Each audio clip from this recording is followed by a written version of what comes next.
Hi, Pretty Camo. How are you doing today? I hope you had a great weekend.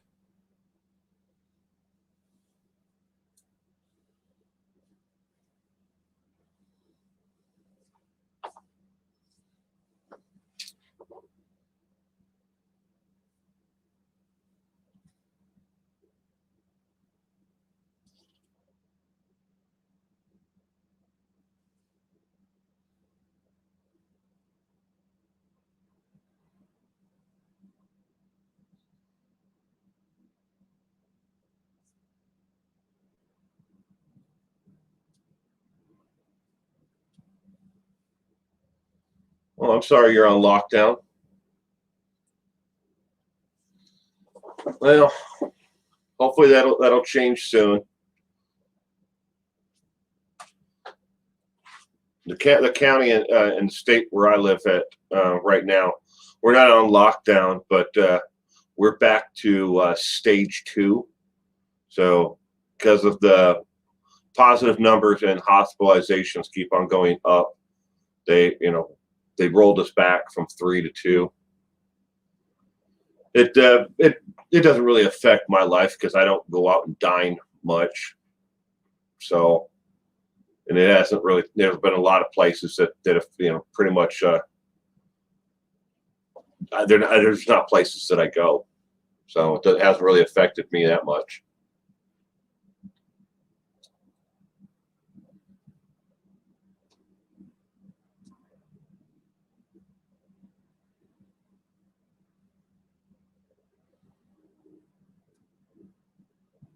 Waiting for some more peeps to join us, and then we're gonna start trivia.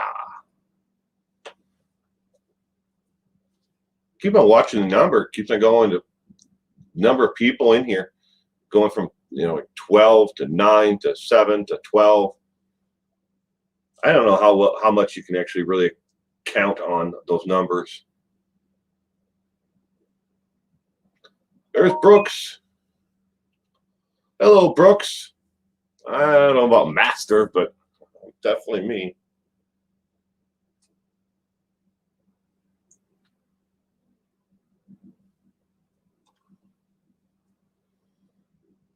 Hetty, welcome to the stream, Hetty. Sorry. Only one person per household can go grocery shopping. Yikes.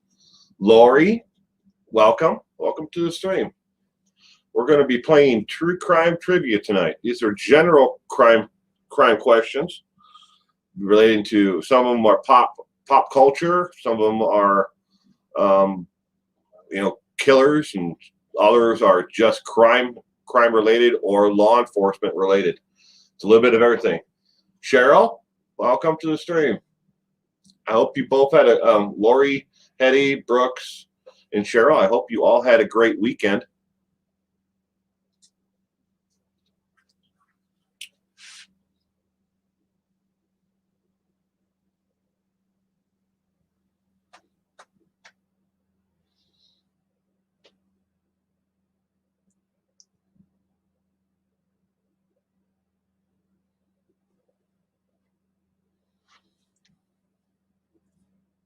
Then in stage 2, Pretty Camo, for us for grocery shopping, there's no restrictions other than you have to wear a mask when you go into a grocery store. You should be wearing a mask anywhere you go right now.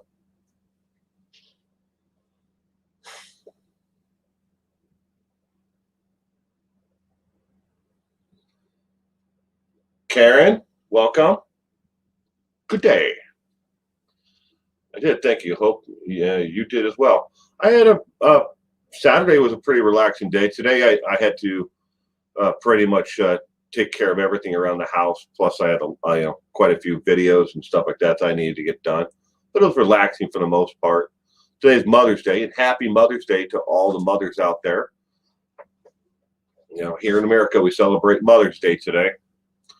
But I sent my wife and my daughter off to get their nails, pedicure, manicure. I'm like, think nails. What do they call it? It was all right. Well, Hetty, I hope you have fun playing the trivia tonight. Do this every Sunday. Every Sunday night, 7 p.m. Last weekend we did all the questions were on Ed Kemper, the co-ed killer. But tonight's general trivia, crime trivia. So some of these are pop culture, some of them are law and order kind of questions, but they're not about the TV show. But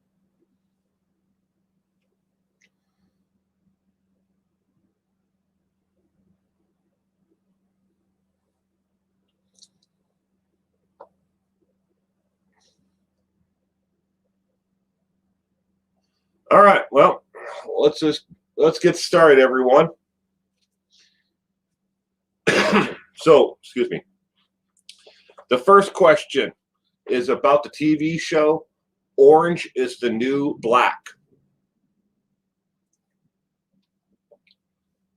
7 p.m. Pacific time for you, Brooke. That's the same time zone as me. Orange is the New Black is based on the book My Year in Prison. Who wrote the book My Year in Prison? The four options are A, Piper Smith, B, Piper Chapman, C, Piper Kierman, or D, Piper Schilling.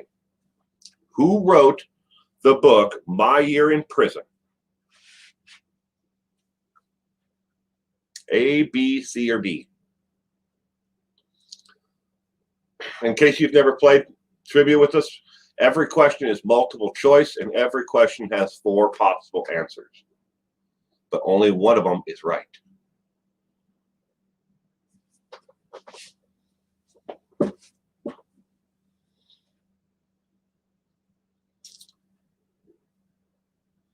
Brooks is going with A. Lori is guessing D. Pretty Camo B. Hetty is going with B.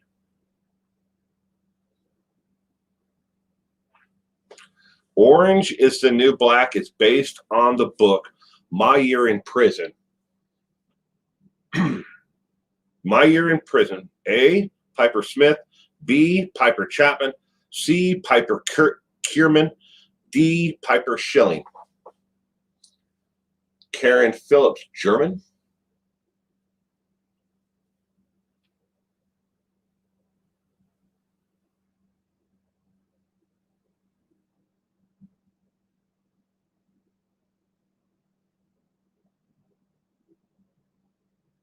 Only seen the first season. I haven't seen any of it at all. Not one single episode. You love that show? Everybody keeps on telling me that that's a great show. I've heard great reviews about it. I just haven't ever seen it. So the correct answer is C, Piper Kierman. Kierman. K-E-R-M-A-N.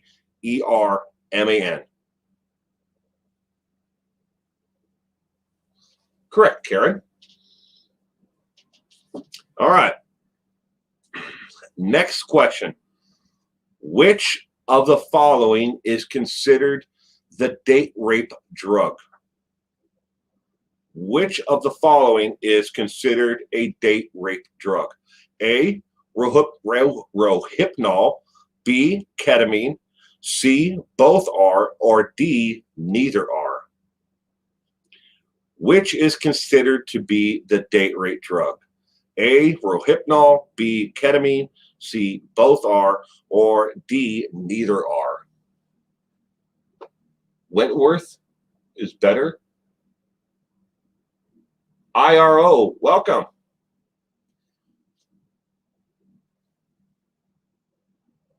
I hope you had a great weekend, IRO. Happy Mother's Day to all the ladies out there.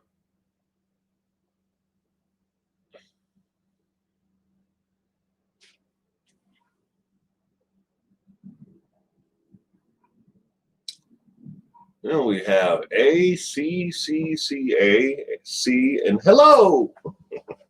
Hello. Welcome. Which is considered a date rape drug?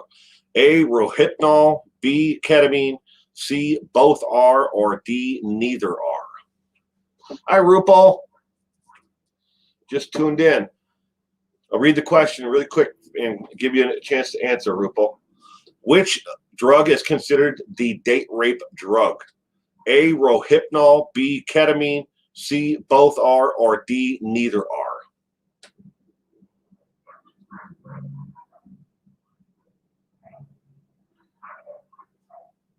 I'm sorry if you guys hear the dogs barking in the background. My neighbor decided like 20 minutes before we started that he was going to trim his tree, and he's got one of those big grinders out there, chippers things. They're all barking at his dogs. Rohypnol, definitely. The correct answer for which drug is considered a date rape drug, the correct answer is C. Both are considered to be date rape drugs.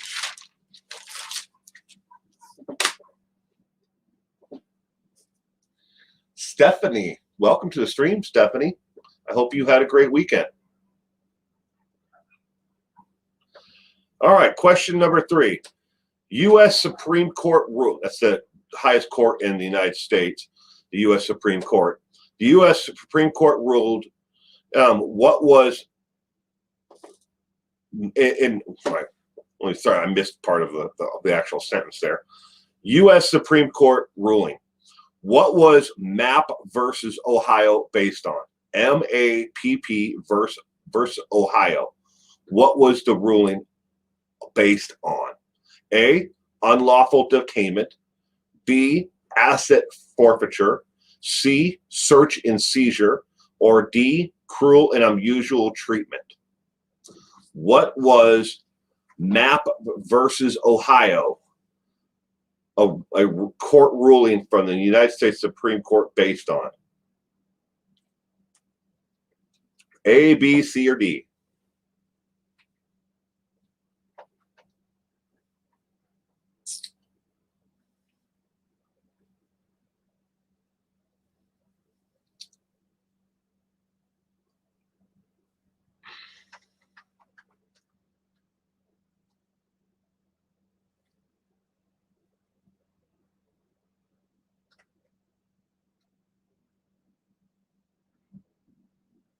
Green Camo is going with D.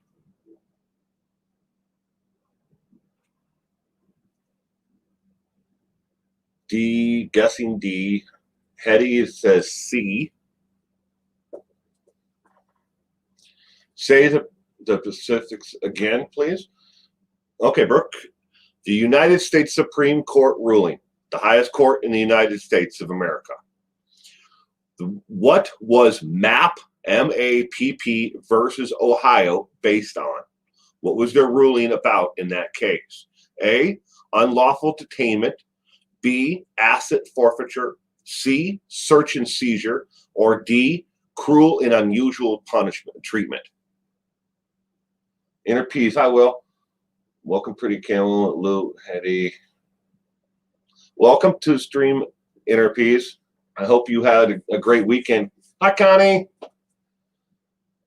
Oh, that's going good. We're only on question number 3 of the trivia so far. So right now, everyone's trying to figure out what is MAP, M-A-P-P, versus the state of Ohio. U.S. Supreme Court ruling was based on what? A, unlawful detainment. B, asset forfeiture. C, search and seizure. Or D, cruel and unusual treatment. Hi, Kathy.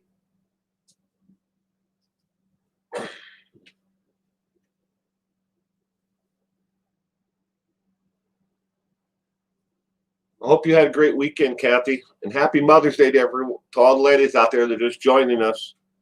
I hope you had a wonderful day today.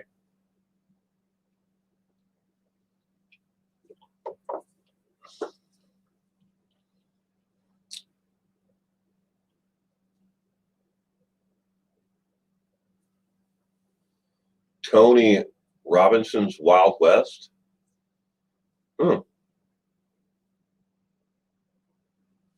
Good, Kathy. Hi, Carrie. Welcome to the stream, Kathy. Carrie. I read it and then I said, Kathy. I don't know why. But welcome to the stream. I hope you had a wonderful weekend.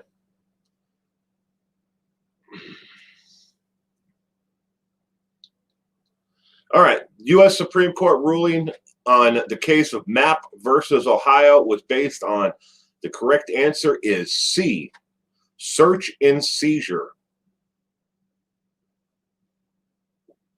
The Journey to Justice. Welcome to the stream. I hope you had a wonderful weekend.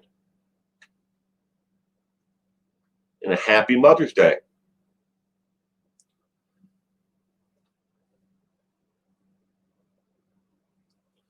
Okay, next one is about, we're sticking with the court. United States Supreme Court. What was the petitioner in the landmark case, Miranda versus Arizona? What was he convicted of? And then the United States Supreme Court then heard the case. What was the Miranda versus Arizona about? What was he convicted of? A, murder, shoplifting. B, arson and exposing himself. C, rape and murder. Or D, Wall Street insider trading. What was the original case, Miranda versus Arizona, about? And the United States Supreme Court then ruled on it. What was the case about? The conviction of what? What was he convicted of? Murder, shoplifting. B, arson, exposing himself. C, rape, murder. D, Wall Street insider trading. And we've all heard of Miranda, your Miranda rights. What was the original case about that the United States Supreme Court ruled on?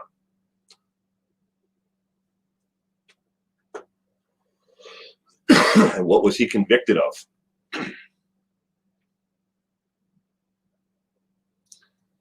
Lisa Irwin, welcome. I hope you had a great weekend and happy Mother's Day. I hope you had a wonderful day. Don't know. She doesn't know. Miranda rights was the easy part. Well, that's where we all hear about your Miranda rights. That was the case. That's where the Miranda rights comes from, is from the original case. But what was he arrested for? And obviously, Miranda is the actual real person. So you got B, A, D, D, B, C, B, B.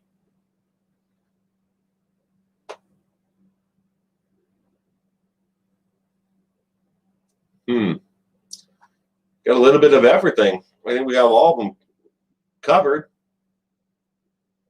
Enter P's. Do you want to go with your standby, stock answer A, B, C, and D?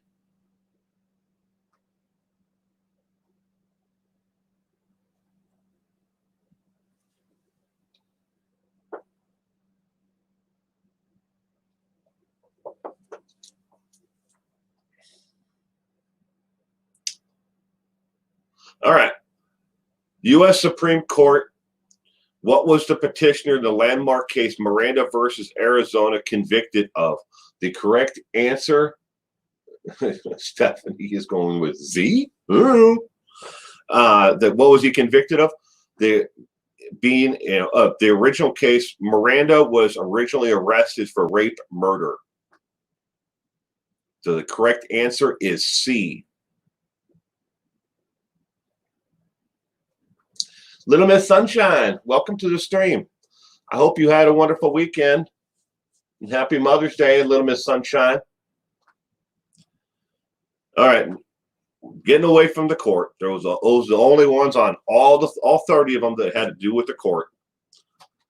So moving on. Next one, H.H. Holmes. H.H. Holmes is next question is about H.H. Holmes. The House Hotel was nicknamed what? What was H.H. Holmes' House Hotel nicknamed?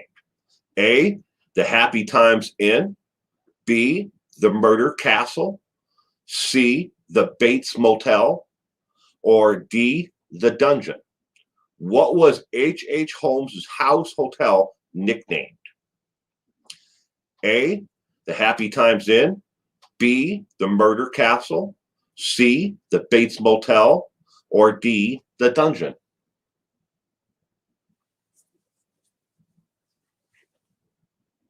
Jessica Parker Jones, welcome to the stream. I hope you had a wonderful weekend.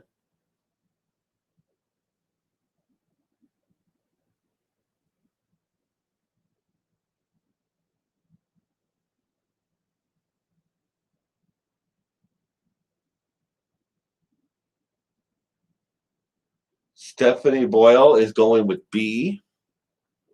We got a lot of B's, a couple C's, maybe D. Good. Well, happy Mother's Day, Jessica Parker Jones. If you're a mother, I wish every mother out there as well a happy Mother's Day. Carrie is going with B.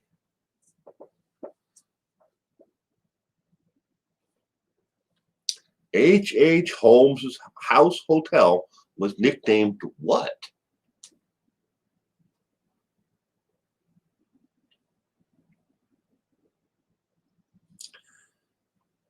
H.H. Holmes' House Hotel was nicknamed what? The correct answer is B as in boy, the Murder Castle.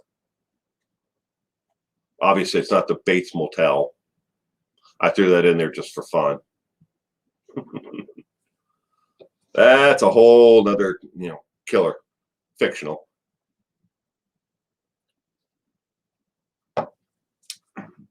Okay. Question number 6. Where did famous writer John Bunyan, where was he when he wrote his collection of books and short stories? Where was famous writer John Bunyan at when he wrote his collection of short stories and books? A, the Hazard County Jail. B, the Bedford County Jail. C, the Massachusetts State Penitentiary. Or D, his bathroom in New York City. Famous writer John Bunyan, where was he when he wrote his short collection of short stories and books? Where was he at? A, Hazard County Jail. B, Bedford County Jail. C, Massachusetts State Penitentiary. Or D, his bathroom in New York City.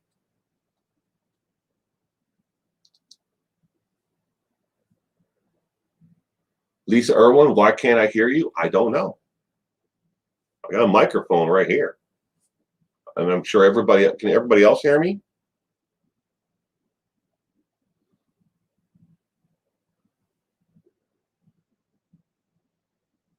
So we got D, B, A, C, D.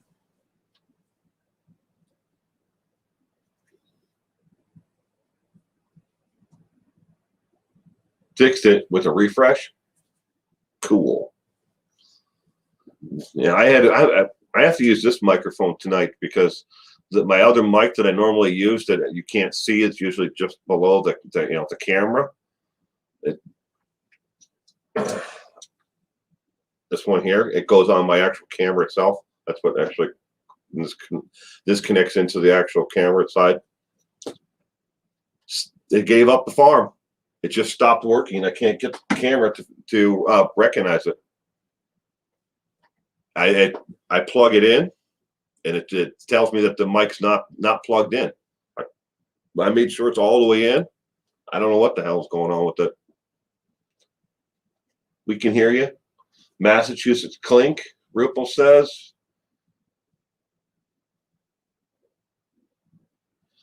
These questions are tough, Will. I can hear you fine. Well, good, Carrie. I'm sorry about the questions being tough. They're not all like that.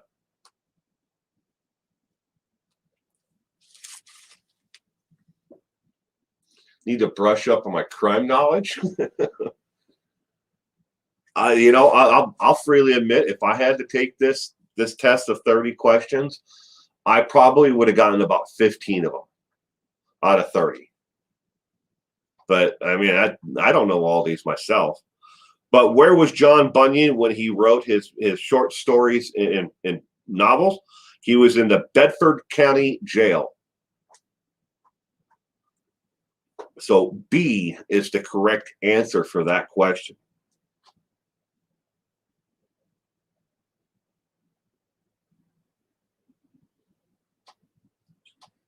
So now we're going back in time. This one's probably a little bit tougher before we get into some. I think some of these other ones on the next page are a lot easier to figure out. In 1890, excuse me, William Kemmler was the first person to be executed. How? 1890. William Kemmler was the first person to be executed. How? A, by drug overdose. B, poisoned with mercury. C, the electric chair. Or D, thrown out of an airplane. In 1890, William Kemmler was the first person to be executed. How? A, drug overdose. B, poisoned with mercury. C, the electric chair. Or D, thrown out of an airplane.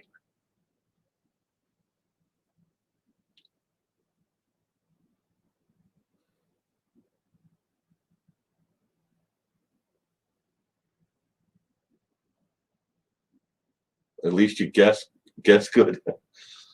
Sometimes that's all you can do is just pick one and maybe you get it. I personally did not know this one myself. In 1890, how was this individual executed? I had no idea.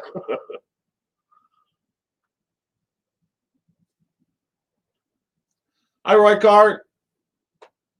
Welcome to the stream, Rykart. I hope you had a great weekend.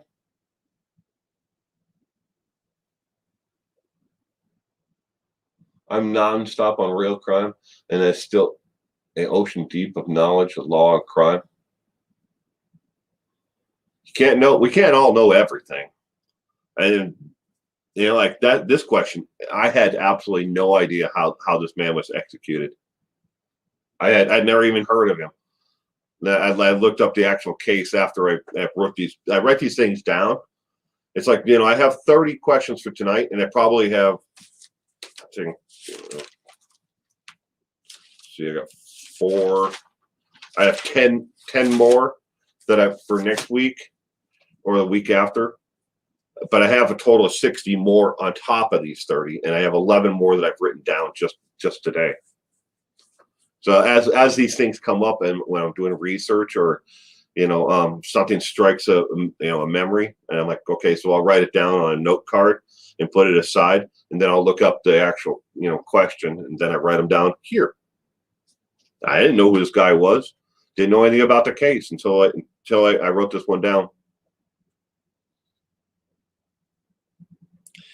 In 1890, William Kemmler was the first person to be executed. How? The correct answer is C, the letter C, as in cat, electric chair. He was the first person executed in the electric chair. And in case you are not familiar with the controversy with the electric chair, there were 2 different competing ideas on how they should electrocute someone. And it was either going to be direct current, DC current, or alternating current, AC current. And Tesla and everybody associates it with the wrong guy, but it wasn't Tesla and Benjamin not Benjamin Franklin, but Edison.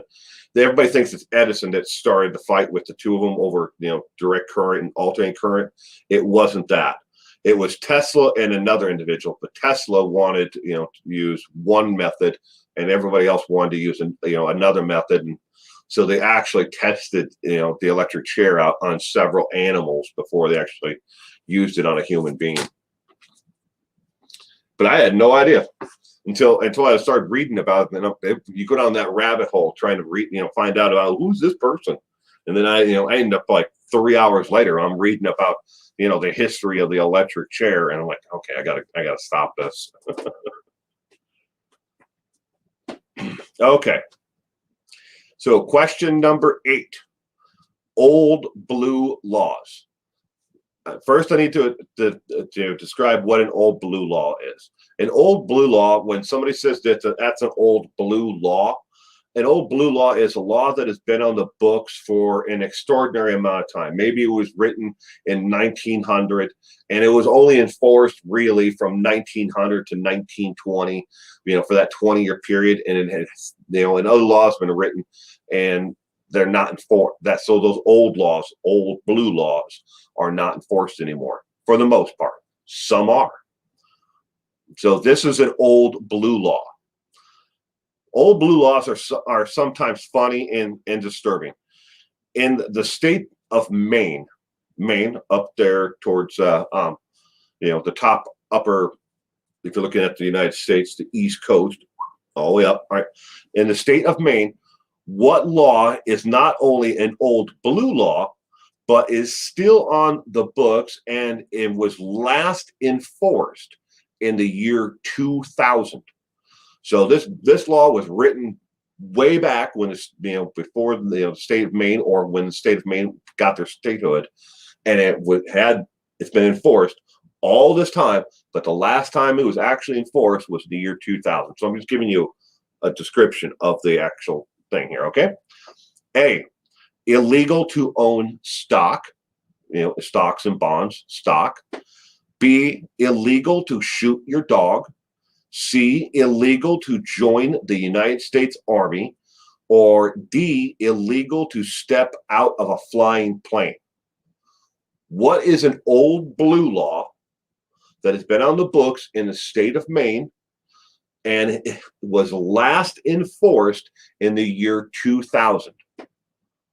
A, illegal to own stock. B, illegal to shoot your dog. C, illegal to join the United States Army. Or D, illegal to step out of a flying plane.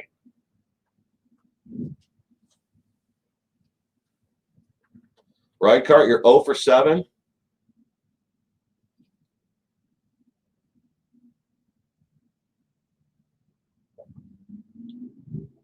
She might beat its voltage. Don't know about that. Glowworm. Hi, Glowworm. Welcome to the trivia night. I hope you had a great weekend.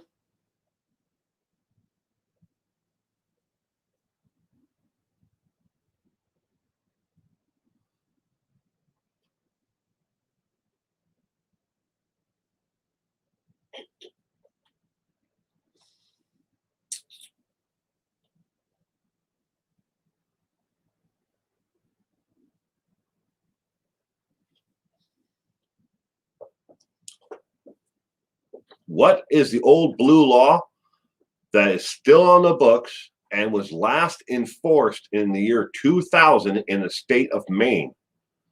A, illegal to own stock. B, you can't shoot your dog.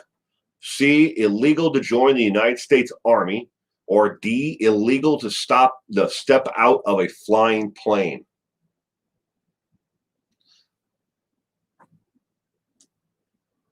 It was Super Mother's Day. Didn't have to do anything. Cool, Lisa. I'm glad you didn't have to do anything. Hope it was relaxing. It should be B, legal to shoot your dog. Rykart, I'm going with you. Can't shoot your dog. Well, the correct answer is D. D as in dog. You cannot step out of a flying plane in the state of Maine. And it was last enforced in 2000. Now you think about the biplanes, the two winged planes, and stunt aerobatics. They used to step out on the plane, walk along the actual plane itself, or hang out underneath it. For at fairs and stuff like that. Illegal in the state of Maine to actually have acrobatics on an airplane. In 2000, the gentleman actually stepped out of an airplane. It was a Cessna 210. I guess that's the model number. But in 2000, he stepped out of a Cessna plane while it was still in the air. And they got arrested and they charged him with it. That's the last time it was enforced. It was in 2000. Illegal to step out of a flying plane. I read, so that brings up an interesting point, Lori. So skydiving. Skydiving is done because they have an actual license. You have to have a license to do it. If you don't have a license, obviously you can't do it. But they have to have a license, insurance, and everything has to be done in only in a certain area, apparently. But I looked into that. All right, next question.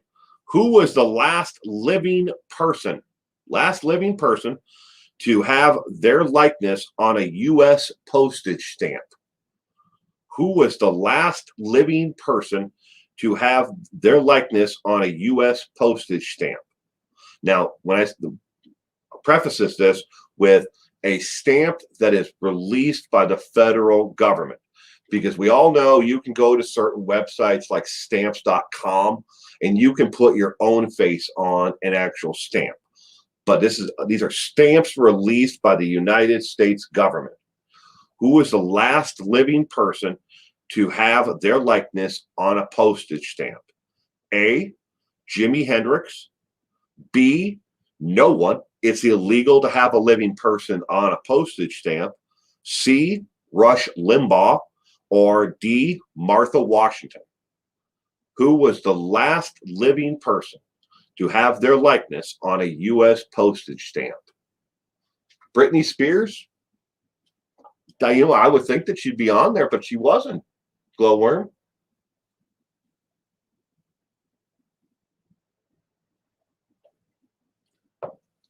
Hi, hello, sunshine.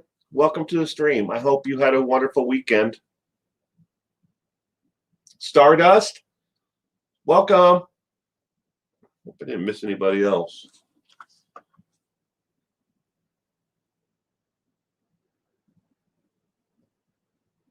Oh, I don't think so.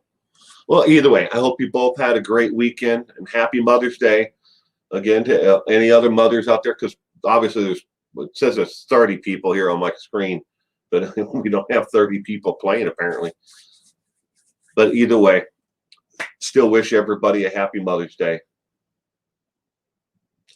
It's very uncommon here in the UK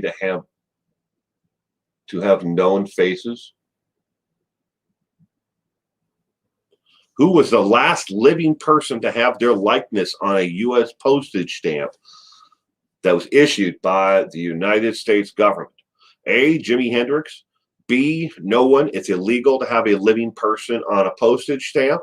Or C, Rush Limbaugh. Or D, Martha Washington. No guesses on this one. Susie Orman. Don't think they're going to be putting her on a stamp, but she can go to stamps.com and put her own likeness on her own stamp. The correct answer is B as in boy. It is illegal to have a living person on a U.S. postage stamp. Never been done. There has never been a living person who has been on a postage stamp.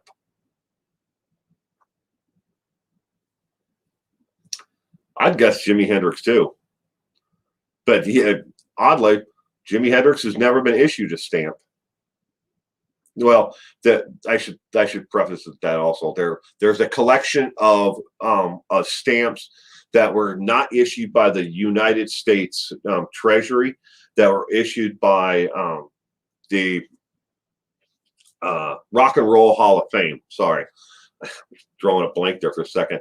But they were a limited edition stamp, but they weren't pressed or printed by the United States government.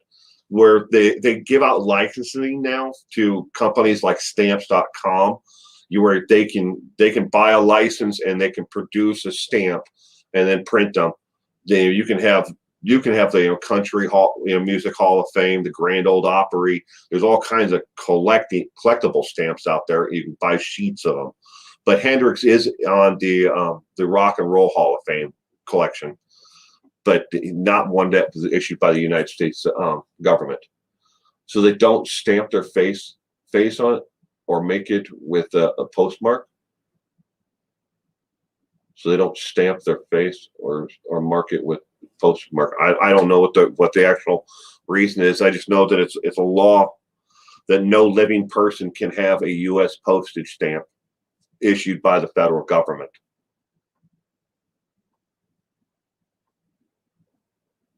All right, next question. What U.S. state has the most murders ever? What state in the United States of America has had the most murders ever in total? All right. A, New York.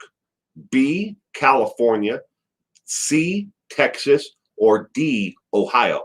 What state has had the most murders total ever? Yeah, you would think Colorado's getting up there, Carrie.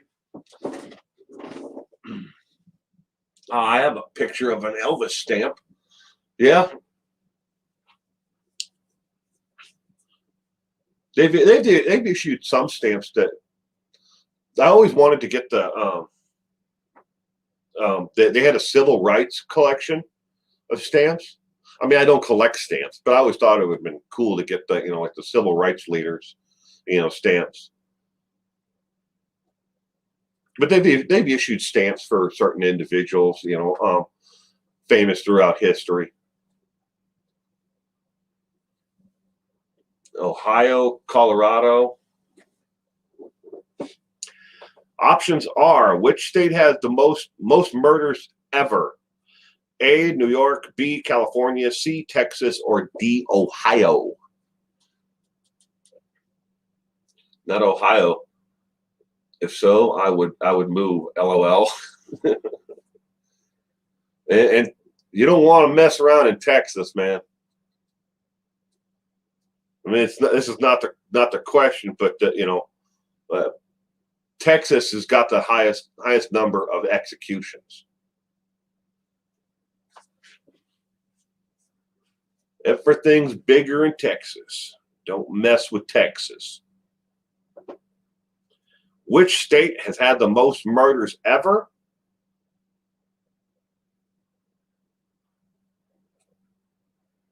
The correct answer is B, as in boy, California. California, in its history, has had more murders than any other state. Texas is number 2. New York is number 3, and Ohio is number 4. In the total history, that is the top 4 states for murders. California, Texas, New York, and then Ohio. Mia Sanders, welcome. I hope you had a great weekend. You're moving. But yeah, there's some strange things going on in Colorado, though. I definitely thought Colorado had been in there, but I think we hear about a lot of things like Christopher Watts, and the Morphew family. Colorado is just booming, It's just going nuts because, you know, the oil industry is booming. The climate is right. So a lot of companies that used to be in the Silicon Valley in California are relocating there because the labor force that's there is already highly educated in that field. So they're setting up shop there, and it's booming, you know, all over the state of Colorado. And some places are seeing an extraordinary amount of, you know, of boom in like housing and development going on right now in the state of Colorado. That's why we're hearing a lot more about Colorado in the news. You know, you get people moving in from all over the world, and, you know, especially in the United States, to one state. You know, you're going to have more murders and more crime. And, you know, you kind of trying to balance it out. All right, next question. Next question is about Agatha Christie. What was Agatha Christie's last published novel? What was Agatha Christie's last published novel? All right. I'm just going to give you guys the answer to this one because I didn't even write a complete sentence down for the question. The answer is C. What I should have wrote was, what was Agatha Christie's last published novel about? But I didn't. I actually wrote down an incomplete sentence here. I must have been tired when I wrote this down. The options were politics, piracy, murder, or insider trading. It was murder. Agatha Christie's last novel was about murder. Murder from the Past was her last published novel, in case you're wondering of the actual title. I'll pick an extra one from the other list to make up the 30. I'm just going to skip that one altogether. Sorry. Okay. Next question is about Julius Caesar. Julius Caesar. What did Julius Caesar call his sword? What did Julius Caesar call his sword? A, Excalibur. B, the Mia Morte. The Mia Morte. C, the Yellow Death. Or D, Silver Wings.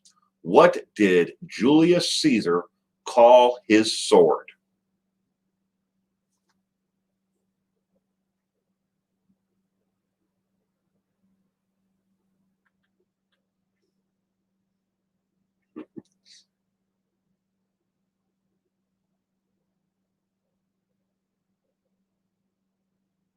On the Century Massacre?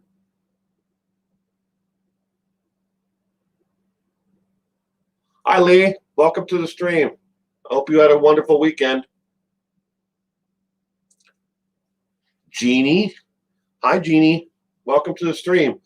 Happy Mother's Day, and I hope you had a wonderful weekend. What did Julius Caesar call his sword? His pickle.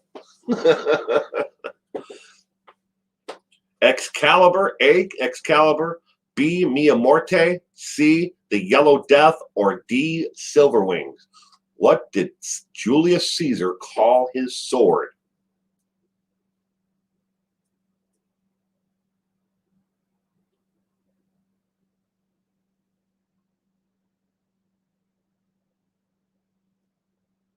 RuPaul's guessing Silver Wings. C, C, C, C. A lot of C's. The correct answer for this one is C, the Yellow Death.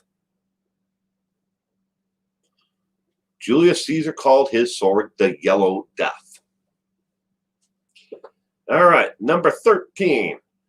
By the age of 40, if you haven't done this by the age of 40, what do you have less than a 2% chance of doing? By the age of 40, if you haven't done this by then, what do you have less than a 2% chance of doing? A, getting married. B, having a child. C, going to prison. or D, winning the lottery?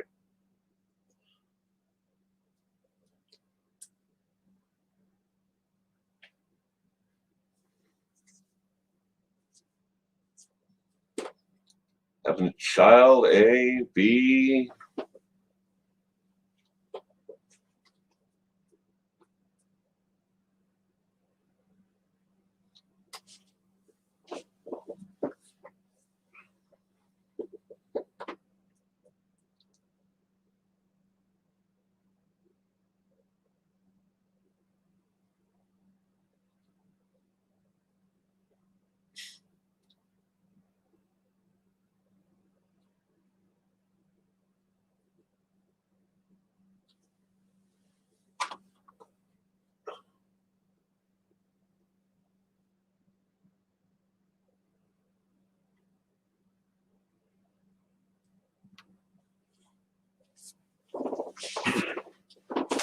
If you haven't done this by the age of 40, what do you have less than a 2% chance of doing?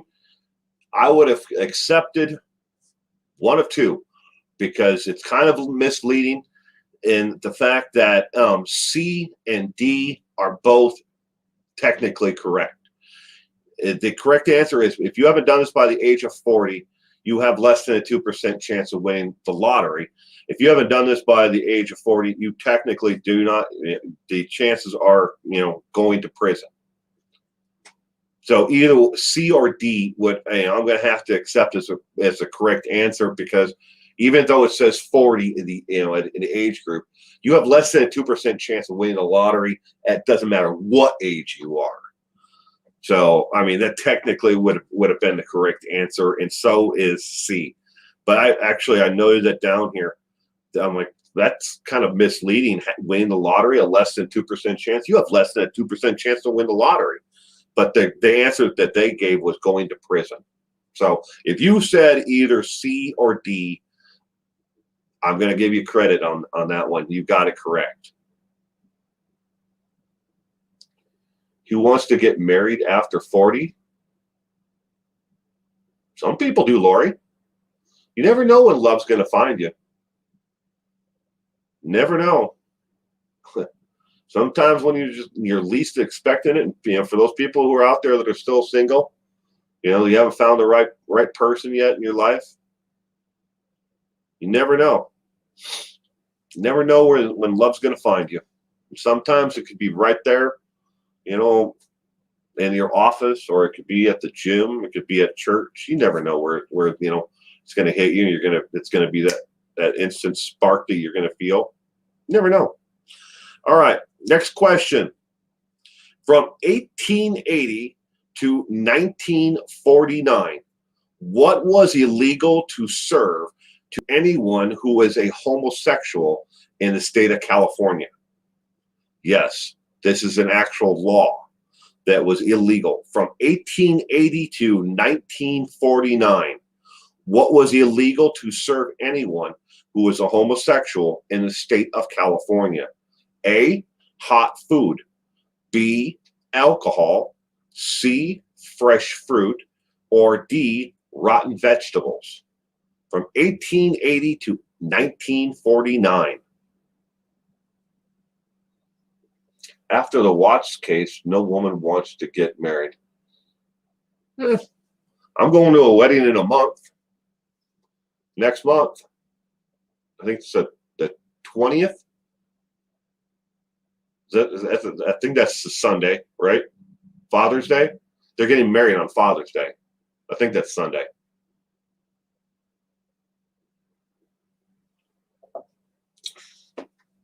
We got liquor, B, alcohol, booze. Wow, everybody's going with booze, huh?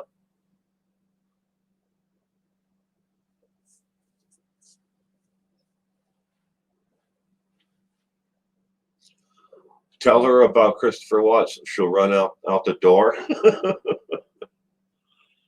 I don't know either one of the two people who are getting married very well. I know them. They're kind of an acquaintance of mine, but they know my wife a lot better than me than I know. She's been friends with my wife for probably 20, 25 years, somewhere in there. If I had to guess, how long those two have been friends. But they don't live here in the same area, but they're coming back. He was born and raised here, so they're coming back here to actually get married. So, what is the correct answer for this trivia question? We got Booze seems to be like a common answer. Lori is going with D. The correct answer from 1880 to 1949. What was illegal to serve anyone who was a homosexual in the state of California? The correct answer is alcohol. B as in boy. Alcohol. 1949, ladies and gentlemen. We went to war. We had, and you think of all the things in progress that was taking place. They probably stopped enforcing the law, but at some point before then. But it was still illegal up until 1949. Sad. All right. Next one. Pop rock star Carly Simon had numerous hits in her career. What theme song did she sing for a movie that she hated to sing ever again, and she called it "It's a Crime to My Own Ears"? Carly Simon. What song did she sing for a theme song for a movie that she said was "It's a crime to my ears"? A, You're So Vain. B, The Stuff That Dreams Are Made Of. C, Nobody Does It Better. Or D, Better Not Tell Her.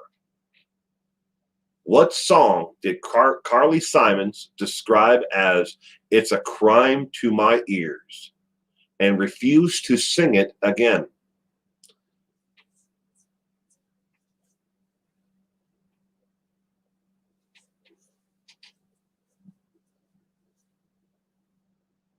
Hi, Jessica.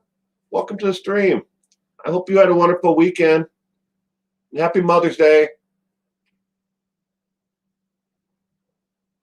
Hi, Short Nice.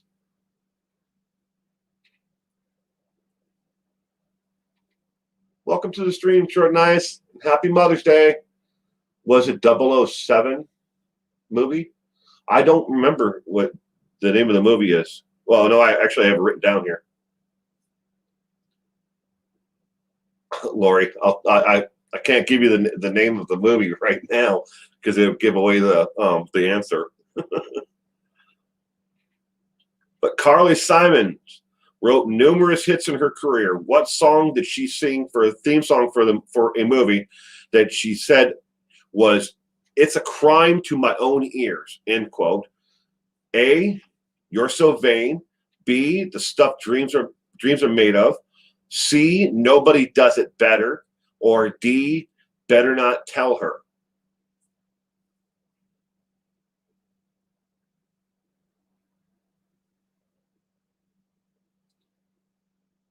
I got a shout out. I'm impressed. Jessica Woodward. Somebody shut you up? Or me? I'm sorry. I welcome everybody because I really care about everybody being here, and I hope they had a great weekend. And today being Mother's Day, I hope if you're a mother that you had a wonderful weekend and you had a wonderful Mother's Day. I'm not like other people. Hang out here long enough on my streams and watch my content. You'll understand. I'm not like anybody else out there. I'm me. All right, but Carly Simons sang this as a theme song to a movie, and the correct answer is C, Nobody Does It Better, for the James Bond film, The Spy Who Loved. Yes, to answer your question, it was a James Bond film, a 007 movie, The Spy Who Loved. Nobody Does It Better by Carly Simons. She called it a crime to her own ears. Next question. Operating under the jurisdiction of the Department of Justice, the FBI is also a member of what? Operating under the jurisdiction of the Department of Justice, the FBI is also a member of what? A, the United States Naval Defense, B, NORAD, C, Homeland Security, or D, the U.S. intelligence community. Operating underneath the jurisdiction of the Department of Justice.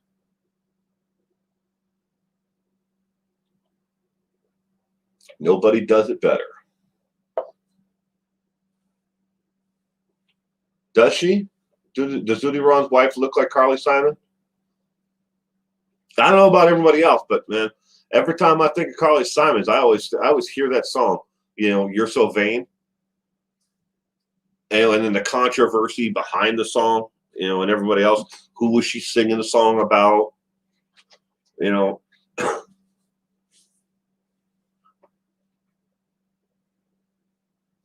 Carly Simon's a beautiful woman. Judy Ron's a lucky man.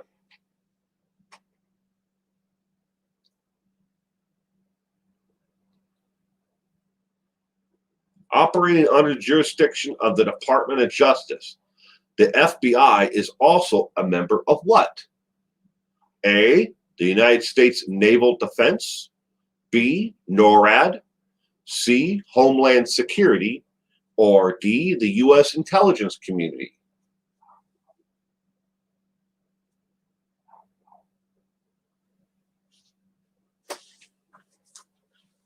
The correct answer for this one, I have absolutely no clue, but my final answer is D. The correct answer for this one is D, as in dog. U.S. intelligence community. The FBI is a member of the U.S. intelligence community and operates underneath the Department of Justice. They're the only federal law enforcement agency that operates under two different jurisdictions. Two. All right.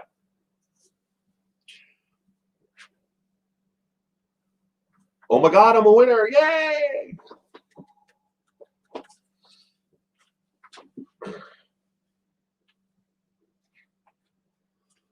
Homeland Security is a department all by themselves. They're not part of the, they don't operate underneath two different jurisdictions. Only the FBI is underneath the jurisdiction of the Department of Justice and the FBI and the U.S. intelligence community. All right. So next question: when did the FBI officially? When were they officially established? When was the FBI officially established? A, 1779, B, 1880, C, 1908, or D, 1920? When did the FBI officially become established? I'll take that as a win.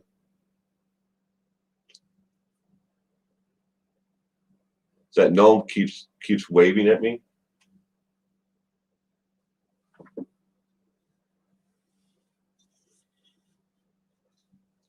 There. Hi, Diana. Welcome to the stream, Diana. I hope you had a wonderful weekend and a happy Mother's Day. Easily distracted. Welcome to the stream, Easily Distracted. I hope you had a wonderful weekend as well and a happy Mother's Day.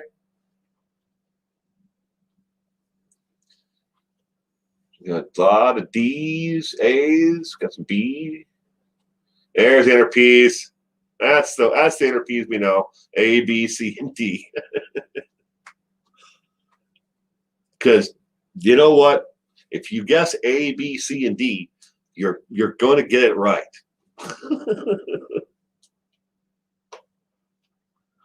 Cement Shoes. Welcome. How are you doing today? You're guessing D. I hope you had a wonderful weekend and a happy Mother's Day.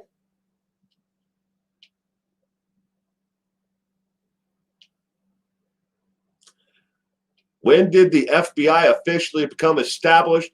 The correct answer is C as in cat, 1908. Before they were the FBI and were officially established, they were known as the BOI, or BI for short, for Bureau of Investigation or Bureau Investigation. They were the BOI before they became the FBI. 1908, C is the correct answer for that one.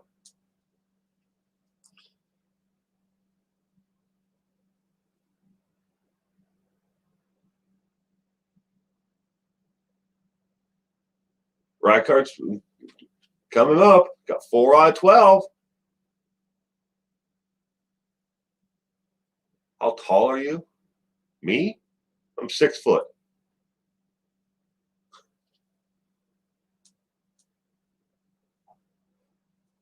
At least that's what it says on my driver's license. All right, next question. In what U.S. state is the mafia still active and growing? Yes, the mafia. In what U.S. state is the mafia still active and growing? A, New York, B, Philadelphia, C, New Jersey, or D, all of the above? Las Vegas, Illinois.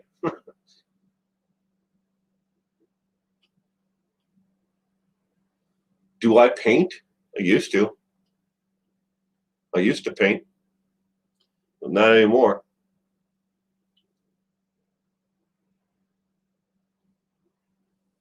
I used to have talent. I probably still do.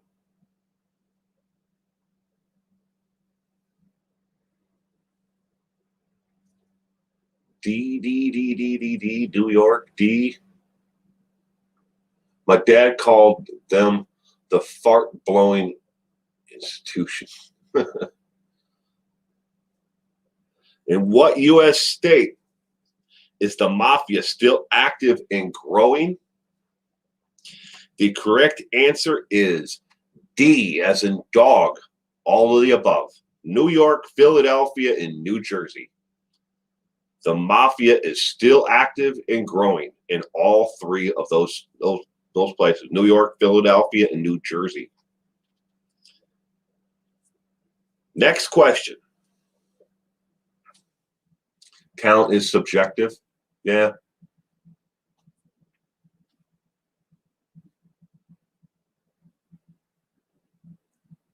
It is true, Jessica. Talent is definitely subjective.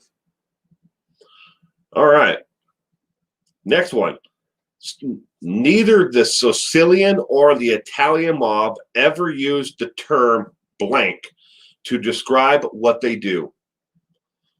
Neither the Sicilian or the Italian mafia ever used the term blank to describe what they do.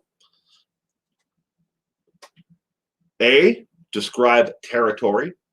B, describe themselves. C, describe other groups such as the Russian or Mexican mafia. Or D, all the above. Neither the Sicilian or the Italian mafia ever used the term blank. A, describing their territory. B, describe themselves. C, describe other groups such as the Russian mob or Mexican mob. Or D, all the above.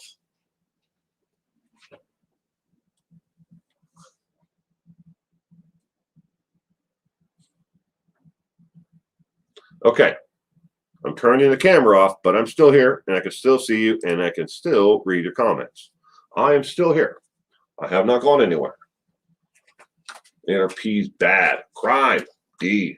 Other blanks. Other blanks. Connie. C. D. A. Would not use for other groups.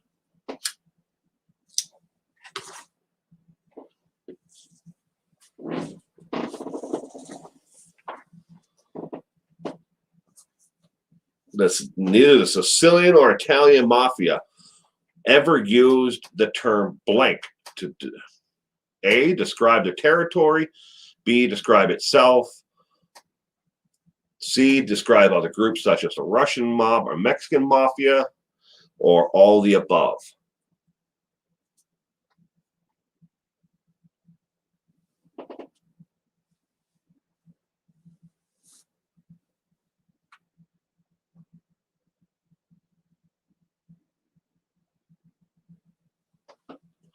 The correct answer, everyone, is D as in dog.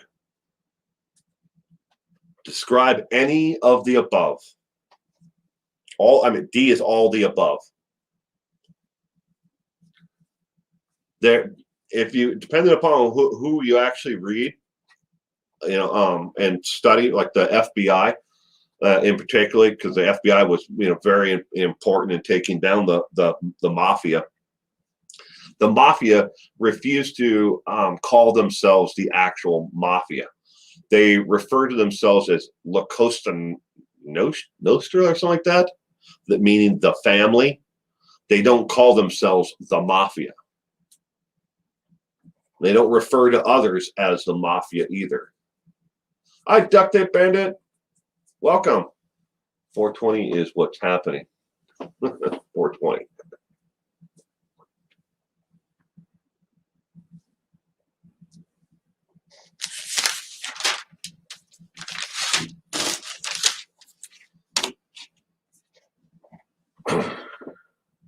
You're late to the stream. I'm glad you're here, Duct Tape Bandit. I hope you had a great weekend and a happy Mother's Day.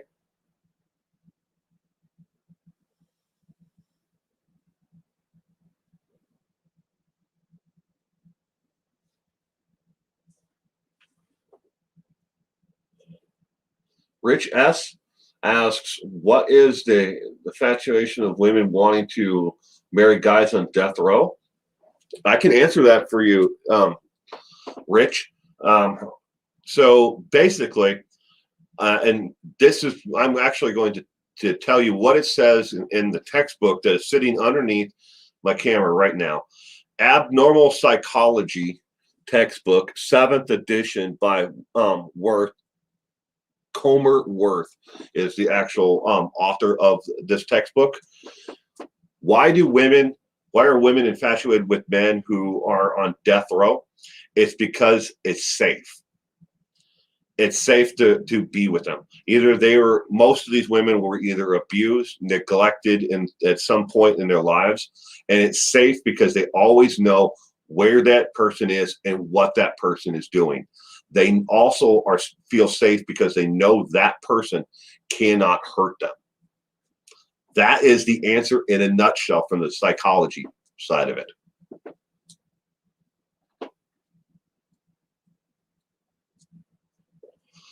Jessica, I turn off the camera when I'm smoking.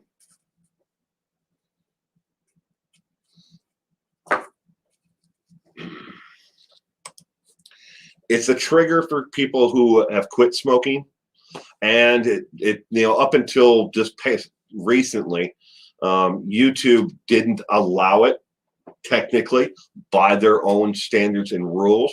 Although there are channels out there that their entire content is about smoking cigars and trying different cigars. And that's all their content is all about. Even though that it makes it's technically against the community guidelines for YouTube to show anyone using a tobacco product, either vaping or actually smoking a cigarette or a cigar or a pipe. So, and we all know that they just recently have kind of tweaked their rules a little bit, so it's technically not against the community standards. But I still turn my camera off when I smoke because it's a trigger for some people who have quit smoking. So I just do it as a benefit for those who are watching.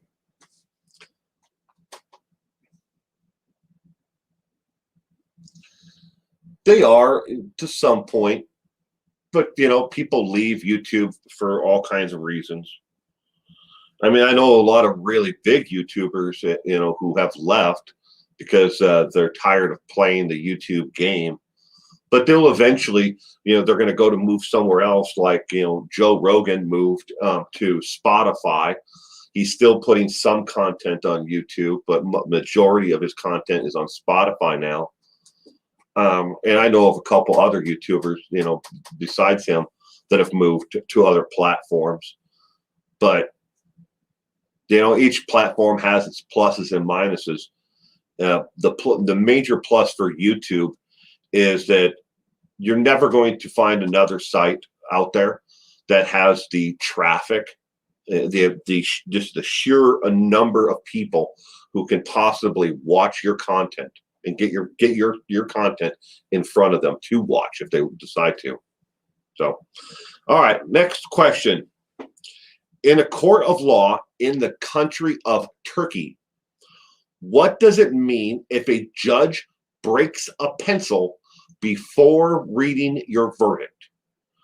In the country of Turkey, what does it mean if a judge breaks a pencil before reading your sentence?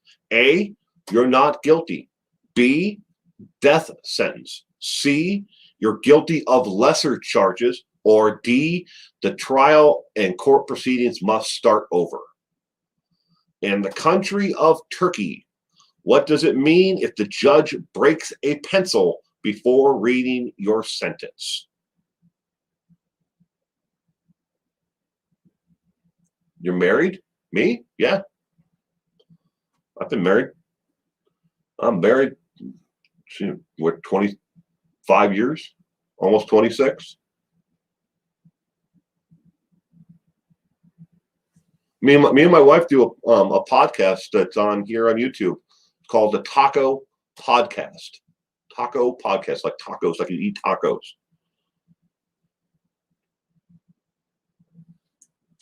She didn't take part in the podcast today because, it's Mother's Day, and I think when we needed to shoot it and have it uploaded, I think she was getting her pedicure or manicure at that time. And I decided to let her, on Mother's Day of all days, I'm like, I'm not going to drag her here into the studio to do the podcast today, pamper her. And just gave her my card and said, you guys go do what you want. So they went and had lunch, and they had a facial, they got a pedicure, manicure. So they had a great day. You've been in the joint? Nope. Never been in the joint.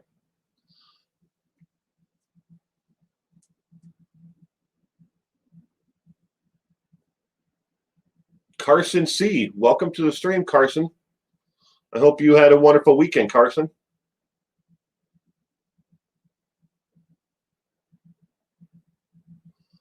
What does it mean in the country of Turkey if a judge breaks a pencil before reading your sentence? The correct answer is B, death sentence. You're about to get a death sentence if he breaks a pencil before reading your sentence. I don't understand the symbolism there, but I looked it up, and everywhere I could find it, information on the internet about it. They snap a pencil, number 2 pencil, I guess, and then they read your sentence. It means that you're getting the death sentence. Diana, you just subscribed to the Taco Podcast? Well, thank you.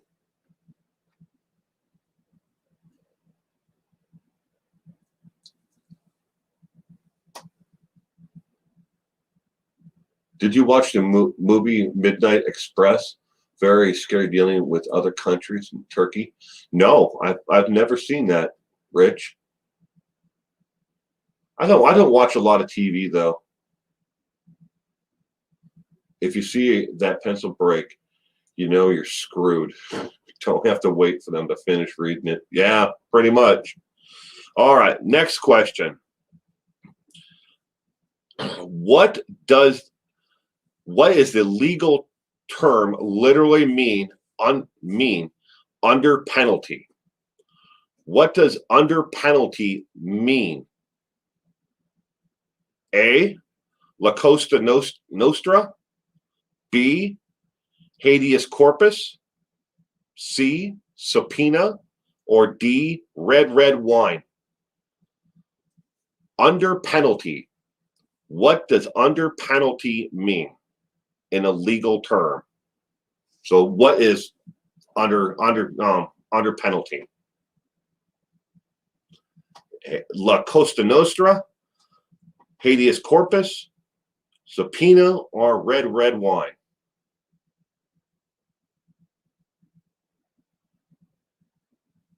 They should make a film about what happened to Otto Warmberg. They haven't? I would think they would have. I know they did. They did a lot of like what do they call it? Like Dateline and stuff like that. I mean, I'm sure there are quite a few like news shows like that covered it. Maybe they have. Maybe it's like a low budget movie.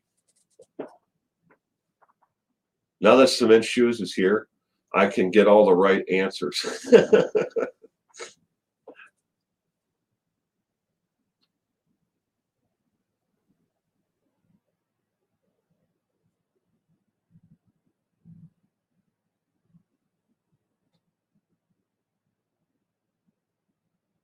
I saw TCO covered him, but I don't remember an actual documentary. It would be done.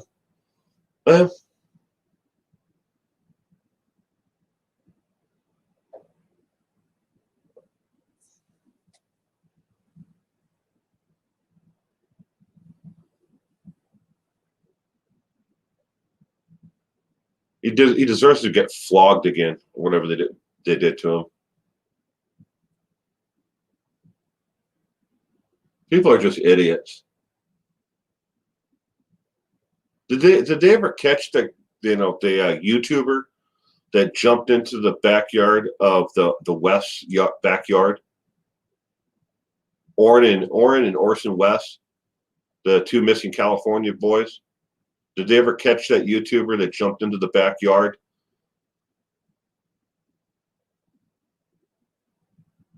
I hope they do. If they haven't, I think it's been about a month since that happened. Somebody jumped into the backyard and started filming the backyard.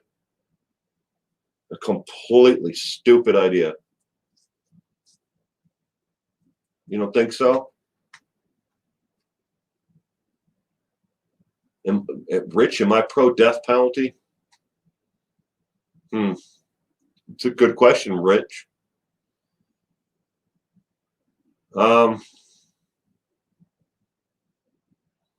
It's kind of hard to say. I think it's a case by case. I mean, I definitely believe in an eye for an eye. There's some people that shouldn't be allowed to take another breath, from the moment of their guilty verdict. That should be it right then and there. We just lead them right out of the courtroom and execute their asses. People like Christopher Watts, there's no shadow of a doubt of innocence at all in that case. He did it. So why are we allowing him to live out 5 life terms or whatever, or put him away someplace, or people do things like that? I mean, if the evidence is so strongly for guilt, there shouldn't be any reason for them to live out the next 30 years or while they file appeal after appeal after appeal. Oh.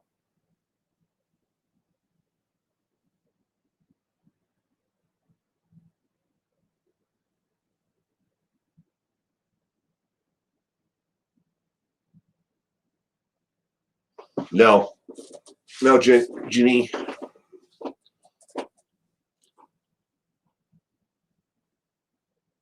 Remember the early 90s when the guy getting canned in Singapore for spray painting a car? Yeah.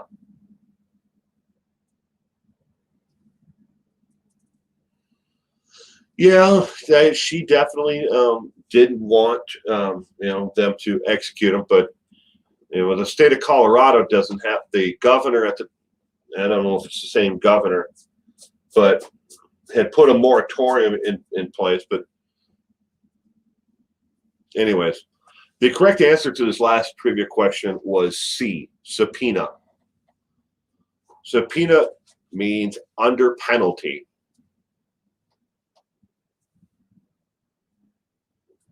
Hi, Hippie Love. Welcome, Hippie Love. I hope you had a great weekend and happy Mother's Day.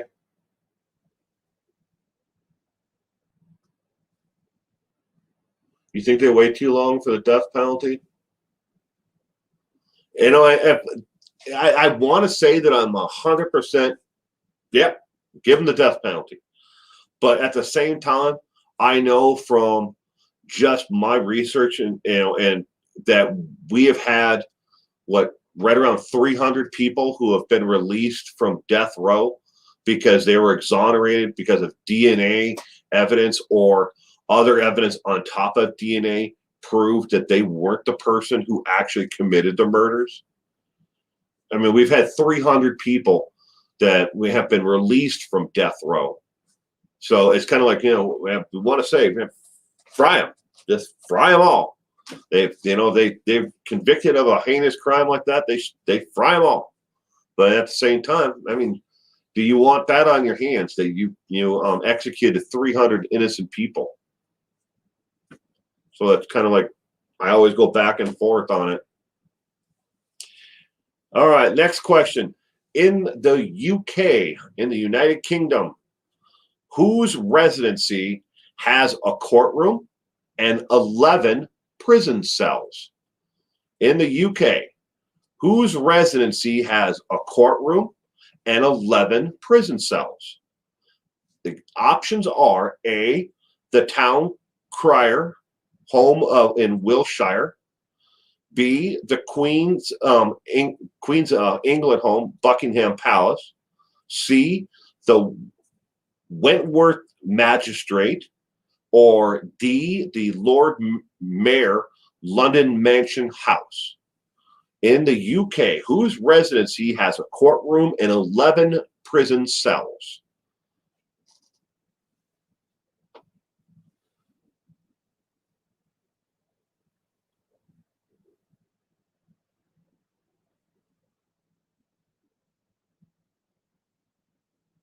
Okie dokie. Hi, okie dokie.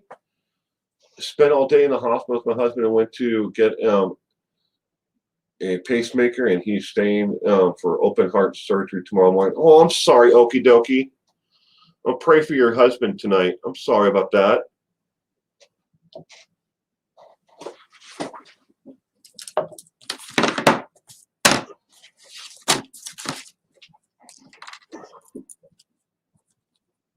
Okie dokie. Husband. Heart surgery.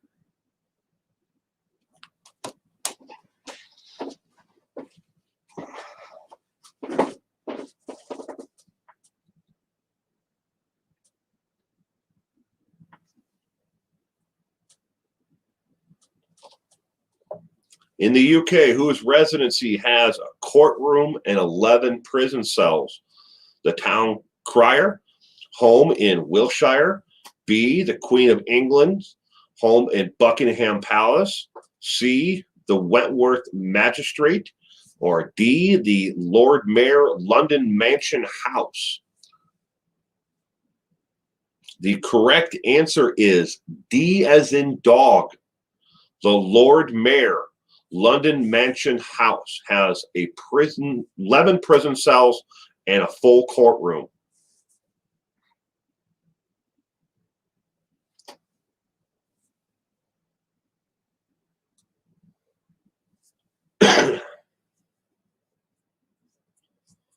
Sticking to the UK, who was the last person imprisoned at the Tower of London? Who was the last person imprisoned at the Tower of London? A, Rosemary West; B, Rudolph Hess; C, James Corbin, or D. Calvin Black? Who was the last person imprisoned at the Tower of London? Marie Antoinette. Have you always been interested in true crime, Rich? Yeah, yes and no. I mean, when I was younger, I read like the Hardy Boys, and stories like that. It wasn't a major thing in my life. Where I wasn't like gravitated towards it. But what started my YouTube, my journey on YouTube, 2.5 years ago that I've been at this, is a close friend of mine and my wife was murdered by someone else we know, and he was coming up for parole. And I wanted to refresh my memory after, he had been in prison for quite a few years at the time. I think 15 years or something like that. He had been in prison, and he was coming up for parole. And me and my friend wanted to go, and they asked us to come and make a victim statement at the parole board hearing. So I wanted to refresh my memory of the case. And when I pulled it up on YouTube, when I did all these, internet searches, and there's very little information out there, but it kept on suggesting YouTube videos to me every time I did a Google search for the case. And I found that everybody who had made a video about the case lied. They absolutely lied. They made shit up. It wasn't even close. I was there from day one of the trial all the way to the day that he was convicted. And then we stood outside, of the courthouse the day they put him on the prison bus and shipped his ass off to prison.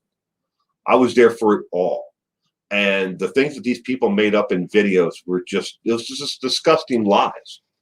They, for drama, they talked about this and that never happened. They talked about this and it never happened. So I made a video, and I told my wife, I'm going to make a video and put it on YouTube about this a-hole, and I'm going to give people the actual facts of what happened. And I made the video, and nobody watched it. No one. It was up for, I think, 3 months, and I think I had like 4 views in 3 months. So I said, all right, I'm going to do another case, and I'm going to talk about just the facts and give people the facts in the case, and we'll see if anybody watches it or anybody, in the next video I did, I think I got maybe 50 views in a couple of months. And I'm like, all right, well, I'll try another case. And I just kept on doing it. And here I am today.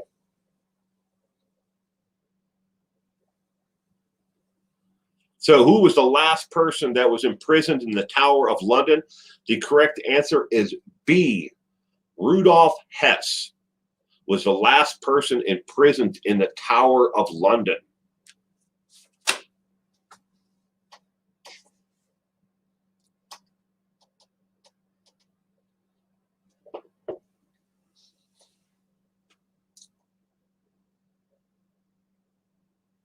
Did you miss the trivia about Manson?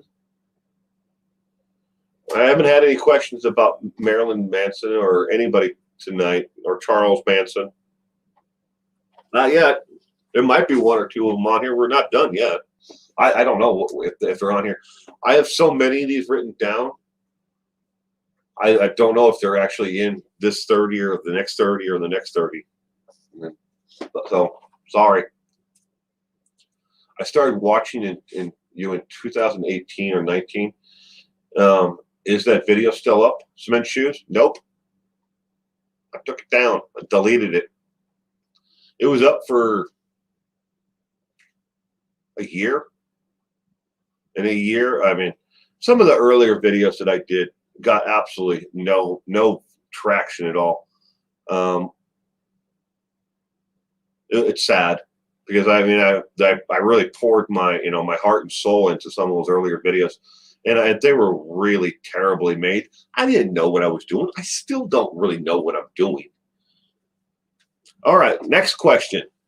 In the state of Alabama, it is illegal to have more than blank farm animals in your house at one time.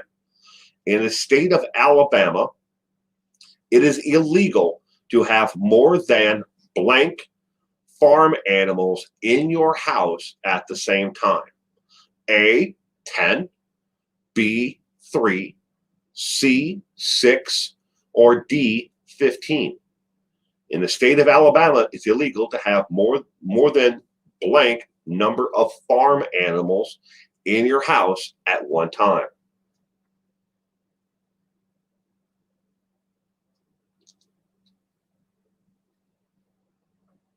Oh, and I appreciate cement shoes. Yeah, I don't even have a copy of the video anymore. I did.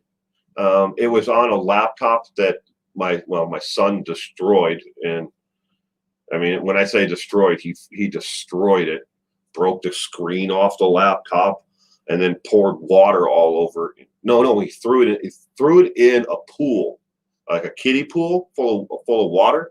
Then he broke the screen off it. It was all because he was watching a YouTube channel, and this channel is still out there. And all this guy does is destroy cell phones and destroys switches, Nintendo switches. And what he does is he buys broken ones. So he'll be playing a game and acting like he's playing the game, and he's mad at it, and he'll throw it or smash it with a hammer or whatever. We didn't know my son was watching these videos, and he started acting out what this guy was doing, and like, well, look, he destroyed this laptop. So he did that. He did exactly what the guy on the video was doing. But anyway, don't have the laptop anymore. In the state of Alabama, it is illegal to have more than blank farm animals in your house at one time. The answer is B, as in boy. It is illegal to have more than 3 farm animals in your home at one time in the state of Alabama.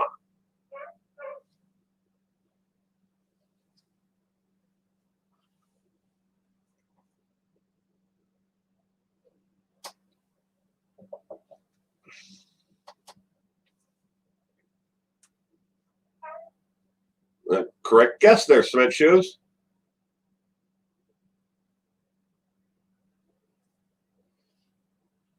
Here's another one for you about laws.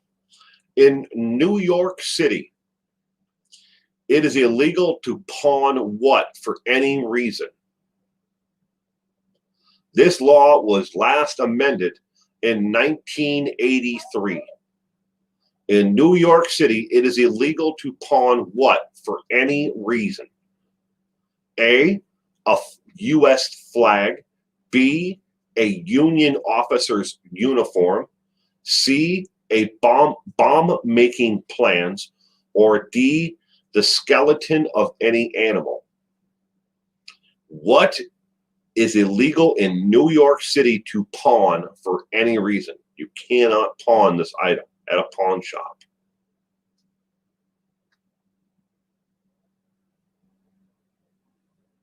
Nerd.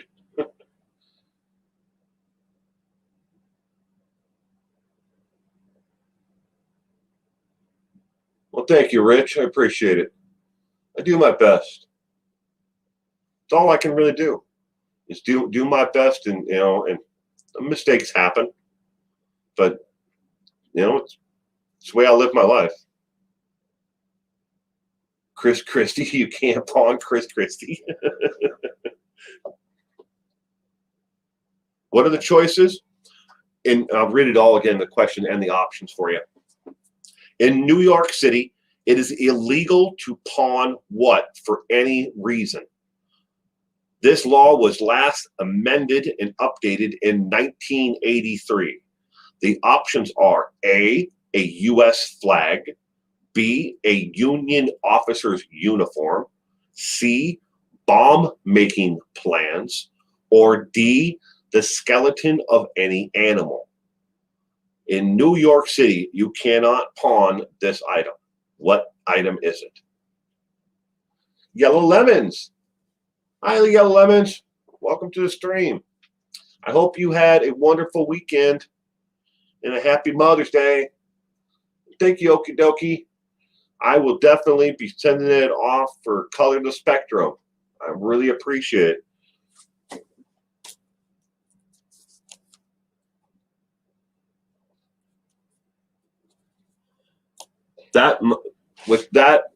That makes now $450, and well, I had a transaction fee of $3, but 400, right around 450 bucks total from me, from donations from other people who've given them to me that I've personally had to give to. Well, had to. I mean, I gave. I mean, I'm giving it to Color the Spectrum.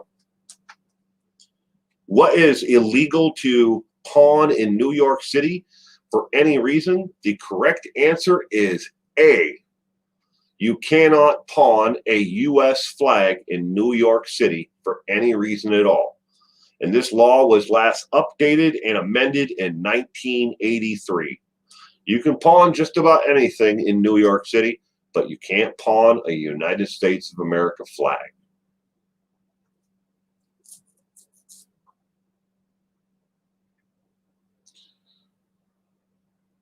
Hippie Love, on each and every video from the rest of the year, in the upper right hand corner on regular videos, obviously not on live streams, I can't do it for live streams, people are giving me donations on live streams, and then I'm making an actual donation to the nonprofit. But it's for Color the Spectrum, Next for Autism. It's we're raising money for those with autism for after they go from high school age onward. There's not a lot of services for those with autism, after the age of 18. Well, thank you, Okie dokie. I appreciate that.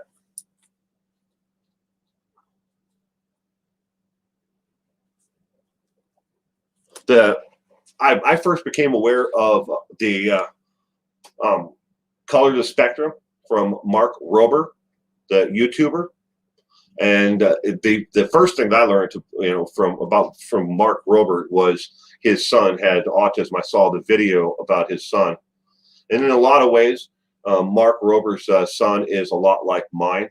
They're close to the same on this spectrum. So, all right. Next question. In the novel Dante's Inferno, what crime by those of a lower class is committed by those of a lower class or poor? In Dante's Inferno, what crime is committed by those of a lower class and poor? A, robbery. B, rape. C, arson. Or D, betrayal?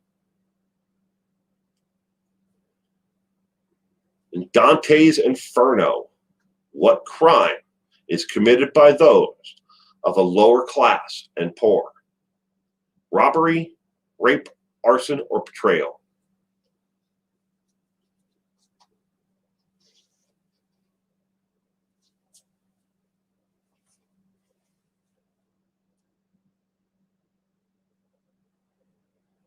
I gotta go check my P.O. box tomorrow, by the way.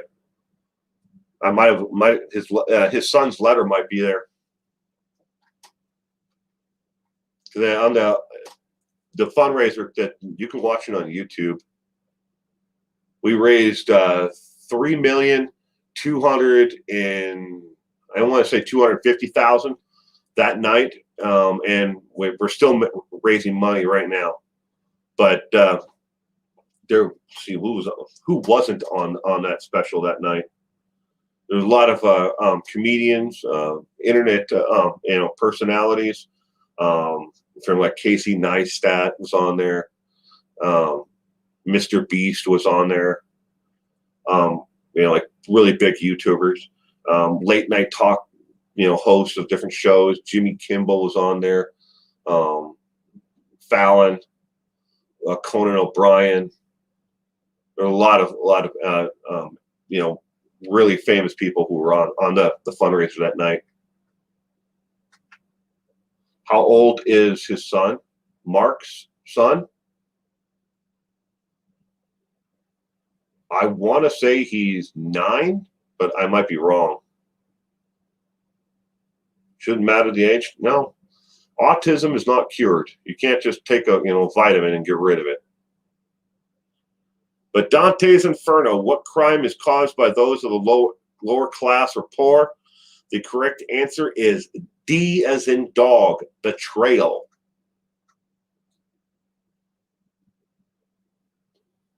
D as in dog. HCN, robbery.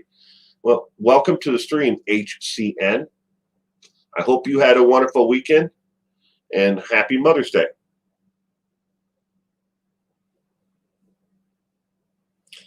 Next question is about waterboarding and torture. Used to get people to talk was outlawed by the passage by Senator Dianne Feinstein's law, restricting the CIA from using waterboarding as torture to get people to talk.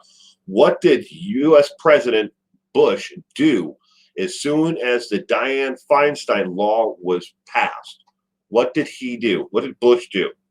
A, he vetoed the bill. B, he vetoed the bill and then moved the prisoners to Guantanamo Bay. Or C, he signed it right away. Or D, he laughed about it and then it went into law. What did President Bush do when Dianne Feinstein's law on restricting the CIA from using waterboarding, torture? What happened? What did he do? What did Bush do?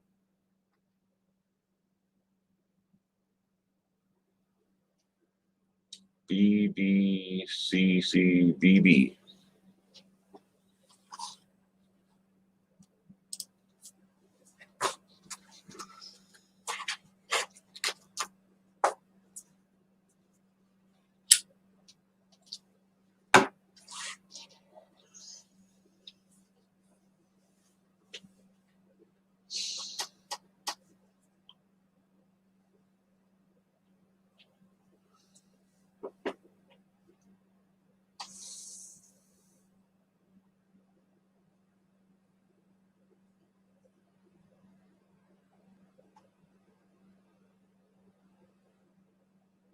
Cement shoes.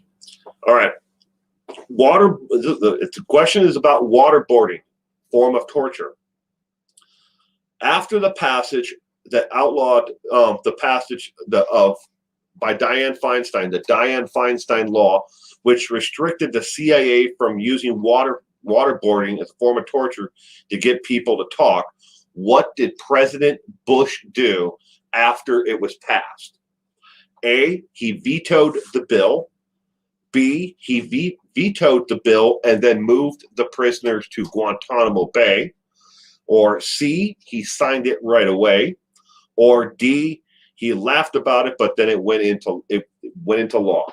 What did President Bush do about the Dianne Feinstein law that restricted the CIA from using waterboarding as a form of torture to get people to talk?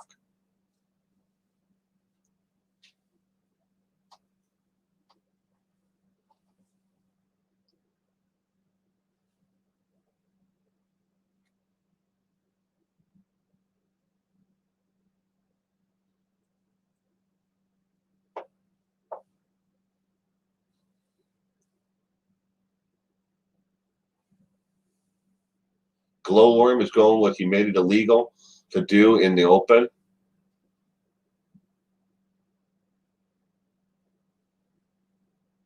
B, B, B, a lot of B's. C, D, C. It was something shameful. Okie dokie is going with. The correct answer for this one is B as in boy. He vetoed the bill and then moved the prisoners to Guantanamo Bay.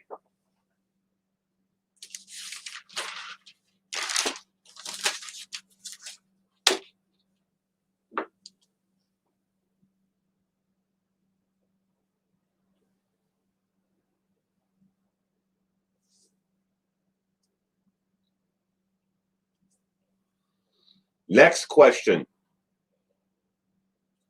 Where did Ted Bundy's mother and adoptive father meet?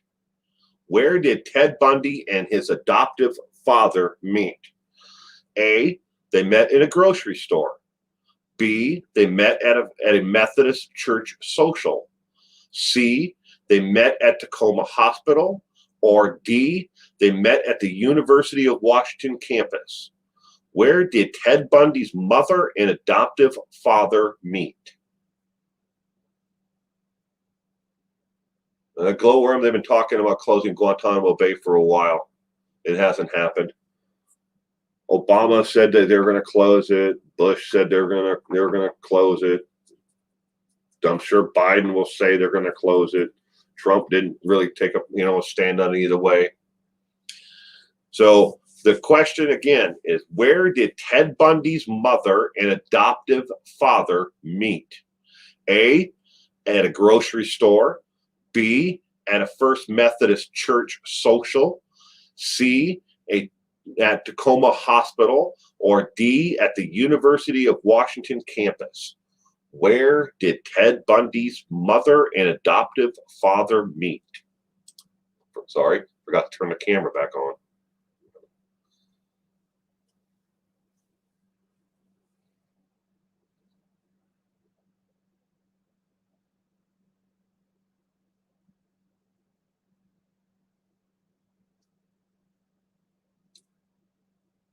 At a flea market.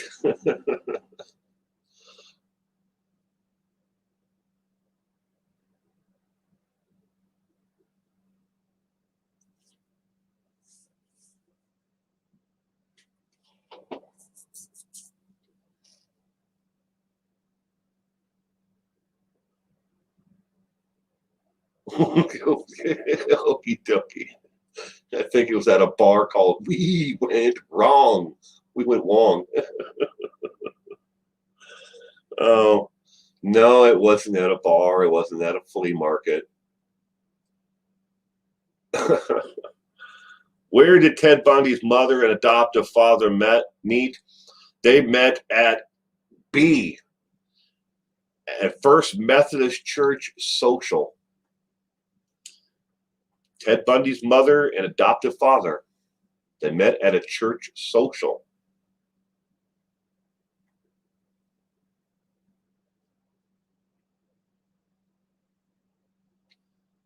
Next question. How many years did John Wayne Gacy spend on death row after he told his attorney he didn't want to go on and fight any longer? How many years did John Wayne Gacy spend on death row after he said he didn't want to go on and fight any longer? The options are A, less than 1 year, B, 14 years, C, 10 years, or D, 2 years. How long did John Wayne Gacy spend on death row after he told his attorneys he didn't want to go on and fight any longer?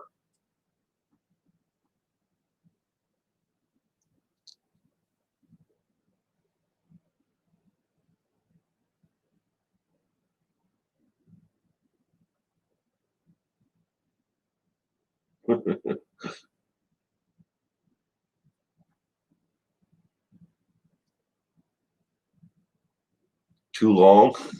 Rich is going too long.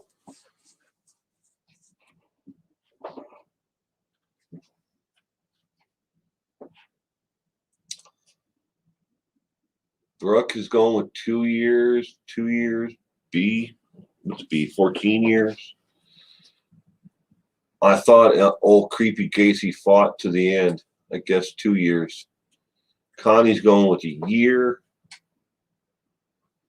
Hippie Love is 2, I'm guessing.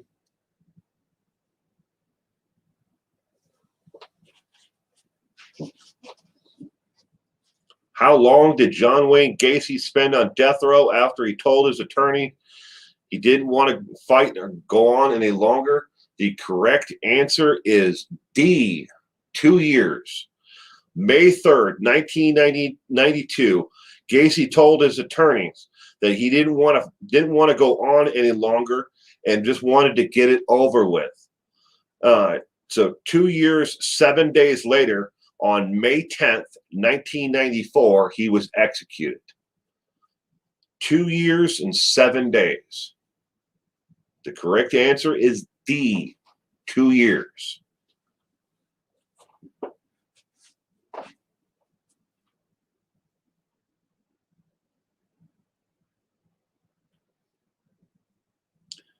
Next question. In 1971, Charles Manson was convicted of what? What was Charles Manson convicted of? A, murder. B, conspiracy to commit murder. C, aiding and abetting a murderer. D, destruction of evidence and concealment of murder. The crime of murder, sorry. What is in the picture frame behind you what looks like a dollar bill? This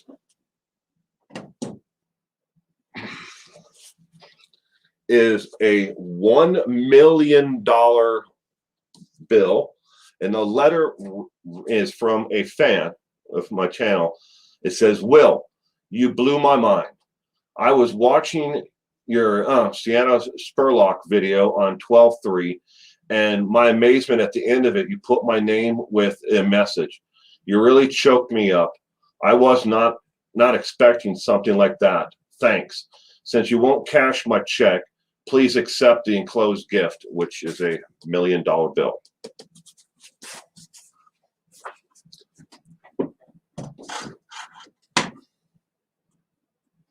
Well, I'm gonna have to. Now it's crooked on the wall, but so I framed it.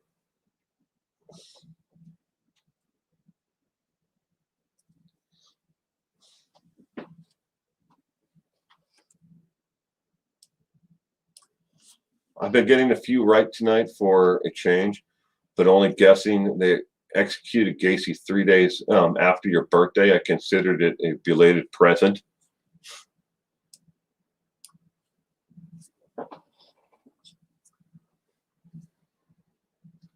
I was going with conspiracy, C, murder, conspiracy. How sweet.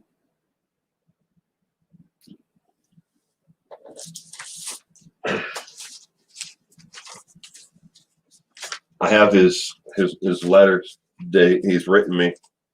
I get letters from people all the time, from all over the world.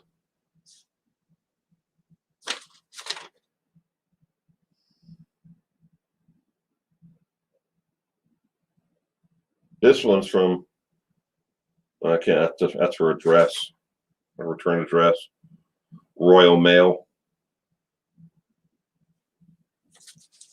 But I keep every one of them. I have them all here, and letters that people have written me.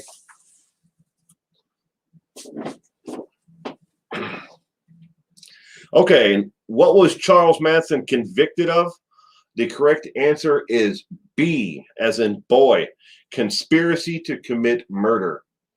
7 counts, including Sharon Tate, the actress Sharon Tate. He was not convicted of murder. He served out his prison term, and then nobody wanted his nut ass, to be released. So the parole board couldn't give him parole. So they kept him indefinitely. All right. So that's 29. It's actually question 30, but I skipped one, so I'm going to read one off of the extra list. In 1997, the terrorist act attack at the Valley of Kings in Egypt.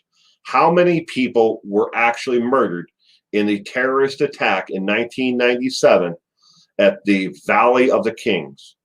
How many people were actually murdered? A, 32, B, 30, C, 62, or D, 70?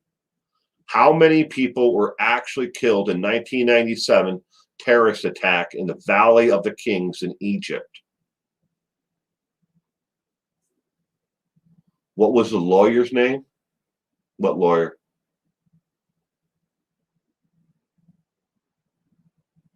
Hippie Love? Which lawyer?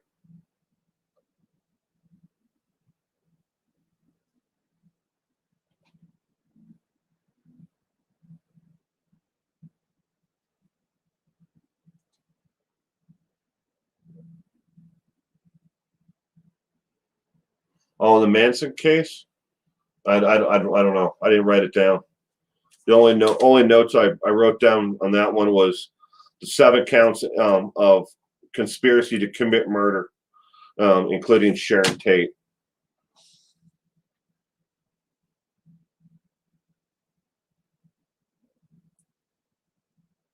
Vincent, that sounds correct.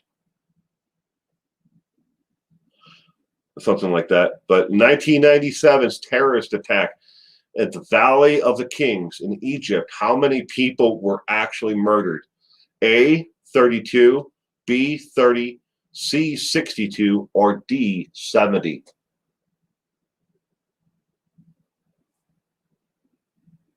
Susan Atkins died of cancer while incarcerated.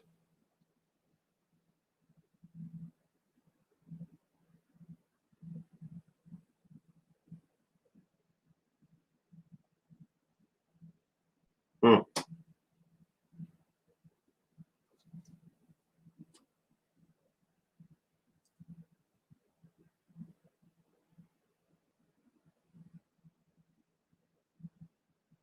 My choice, would I be a prosecuting attorney or a defense lawyer? My choice, huh, Rich? I'd probably have to go with.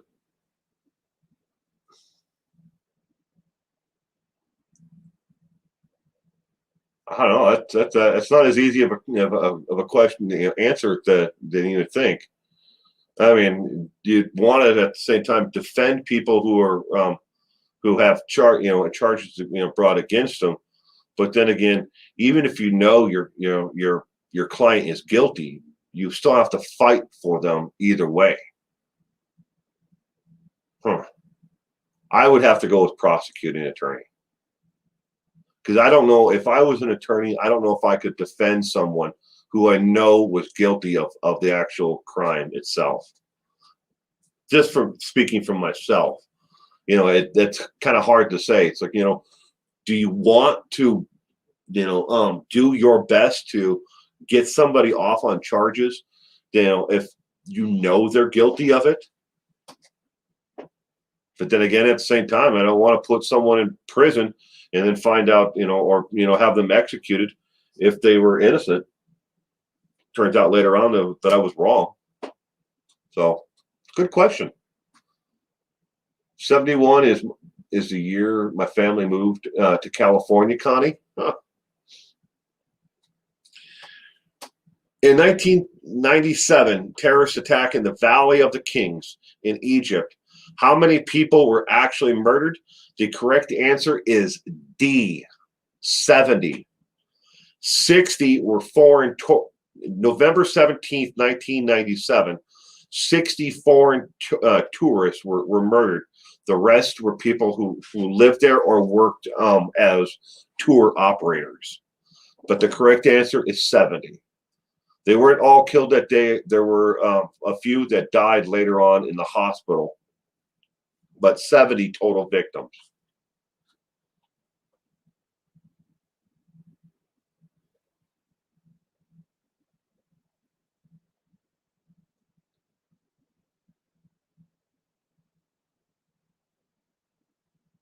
On Tex Watson. I saw a really good documentary a while ago. It had to be like 3 or 4 years ago, though, on the Manson murders. It was very interesting because it gave a completely different spin on who Charles Manson was. I wish I could remember the name of it. I would share it with everybody. I don't remember where if I watched it on. I don't think it was on YouTube. It might have been on the History Channel or something like that. But that talked about how Charles Manson was basically a patsy of the government that the government knew through the Berkeley clinic where he hung out, and he actually talked these girls into joining him in his little adventures, or whatever, and how they found this place in the California desert, for their home and where they hid out. But it was a really interesting documentary, as opposed to just covering just the murder portion of itself. It talked about, and it covered the entire story behind Charles Manson, and all of them. Twiggy Frome was in there. They talked about her in Tex.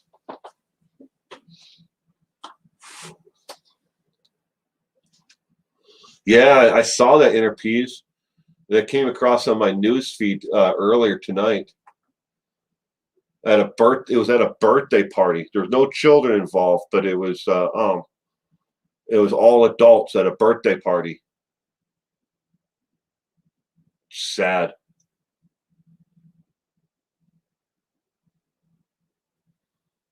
Sad to say, but Tex Watson was Manson's MVP.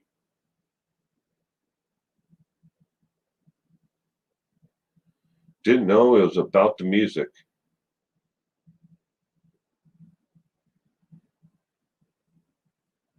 Regardless of the shooting, I'm still supportive of the right to own a gun. So am I. I'm a big supporter of the Second Amendment. They said yes, that they were all known to each other at the birthday party, the shooter and the 6 victims. No, there were no children involved in it at all. It was an adult whose birthday party it took place at. They say Manson was MK Ultra. I call BS. I heard Jim Jones was MK Ultra too. Couldn't believe him being one, but Manson was a raving soapbox bullard. Yeah. But no, they didn't talk about MK Ultra necessarily, but there was a couple other projects where they were using, the government was involved, and they knew, what Charlie. Because if you look at some of the things that happened in his life, leading up to the murders, there was a lot of times when Manson should have went back to prison for just simply violating his parole, where they just gave him a slap on the wrist and let him right back out the back door of the jail. And over and over again, there were things that it's like, why did he get treated this way? Nobody else would have gotten treated this way. So you really have to sit down and look at the entire situation. It's like, yeah, but he should have went back to jail, and here he is. Just it was like a revolving door for him. So it just happened in Colorado today. Netflix, Son of Sam. Oh, by the way, that was the last question, everybody.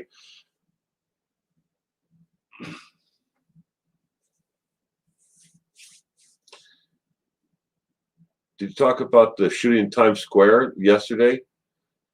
It's gone downhill the past year. It looks like more like the 1970s. No, Rich, I heard about the shooting in New York, but was it 3 people in New York?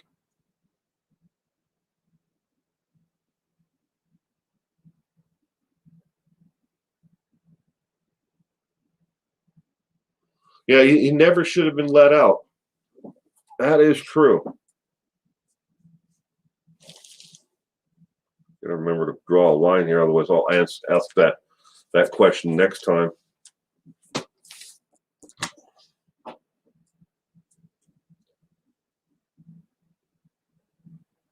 Good night, Glowworm. Thank you for stopping in tonight. You have a great week ahead. How's that possible? Guns aren't legal in New York City, right? Just like Chicago. guns. They have the strictest gun laws, on the books in Illinois. But yet, look at them. If they're not the murder capital of the United States, they're always right in there. Because what it always comes down to the same thing, and then people hate that the actual statistics on it. But law-abiding citizens who buy guns and possess guns, legally, don't go out and murder people. People who are, or who shouldn't have guns because they have mental problems or whatever. They're still able to get their hands on guns. There's several things that can be done to curb gun violence, but it's not in the interest of the politicians to actually do anything where they don't have to restrict or take your your gun rights away.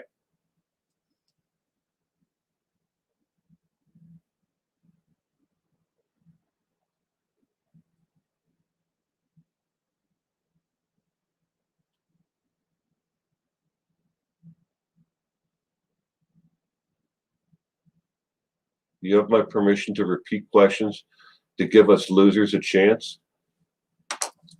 I'll give you a couple extra ones. I mean, I've got a whole bunch of them here. Going to Ireland. I'll give you the bonus question. A couple bonus questions. Ireland. Irish Olympian Michelle Smith was disqualified from the Olympics for what? A, sexual misconduct. B, drug allegations.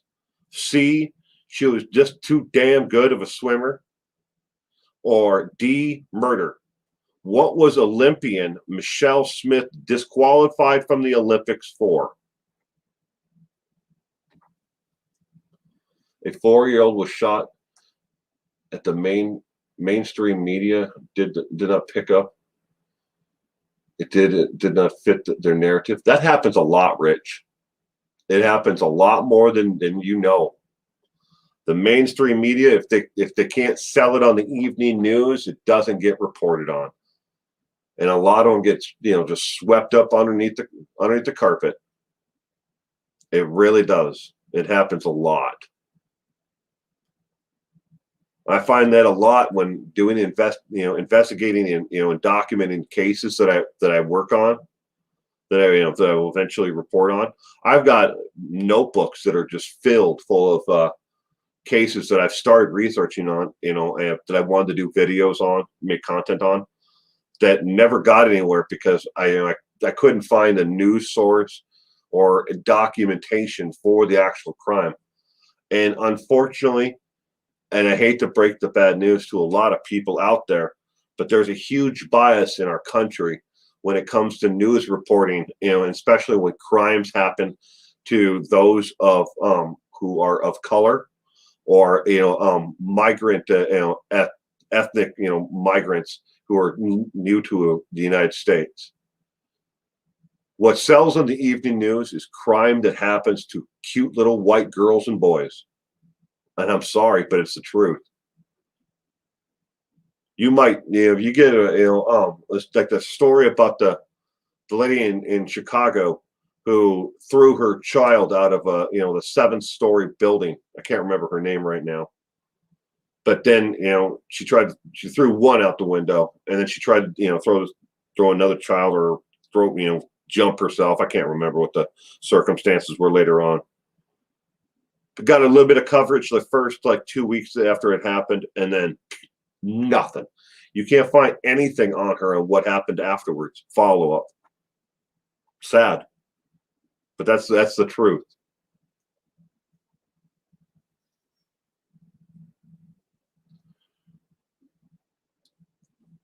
Ireland.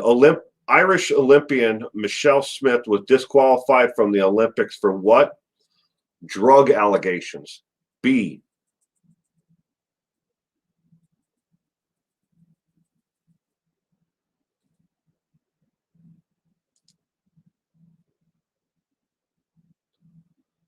Bonus question.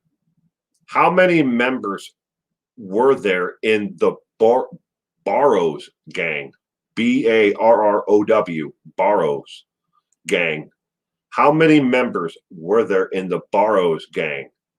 A, 6, B, 8, C, 10, or D, 12? How many members were there in the Barrows gang?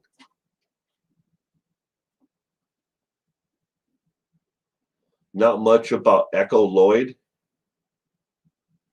I'm not familiar with the Echo Lloyd case. I'll write it down though. ECHOLOY.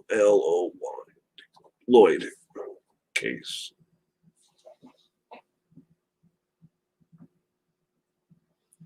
How many members were there in the Barrows gang? 6, 8, 10, or 12?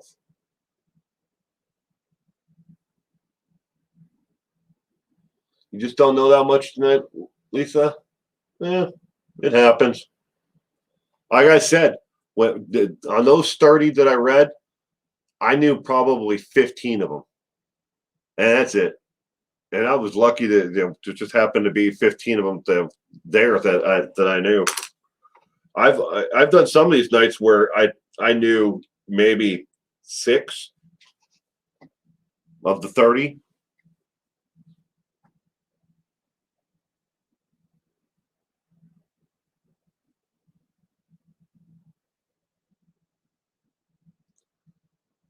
Yeah, well, today was Mother's Day, and we all know about Suzanne Morphew. Barry was just arrested. Now we have to wait for that trial to get going. If he doesn't hang himself with his bed sheets.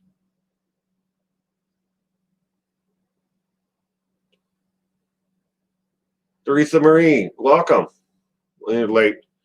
Well, we've already finished up the 30 questions tonight. I'm just doing a couple bonus ones. The question is right now, how many members were there in the Barrows gang? A, 6, B, 8, C, 10, or D, 12? How many members were in the Barrows gang?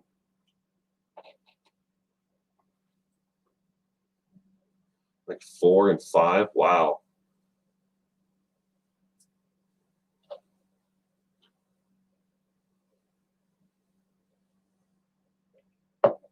You think Barry's going to crack? Somebody's talking. They found evidence somewhere, because I hate to think that they've been sitting on this case for a year, and that whatever it was, they finally decided that to arrest him. Maybe they put up him putting the house up for sale and then making it open to the public. They could thoroughly search the house, and they found evidence within the house. Maybe that's it.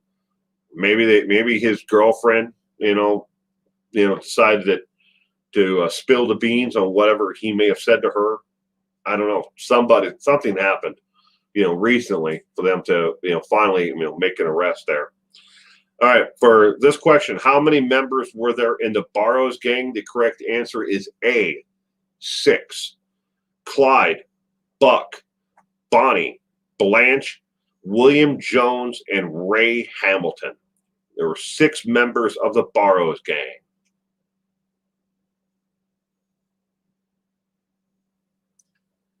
You think the girlfriend rolled?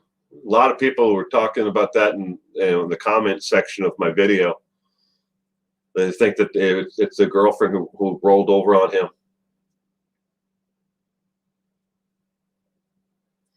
That, and they pointed out, like you said there, he aged so much in just the past year.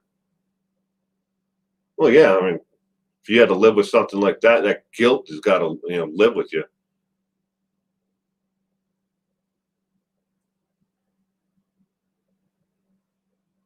Hunter Harrington, welcome. I have a friend named with this last name of Harrington.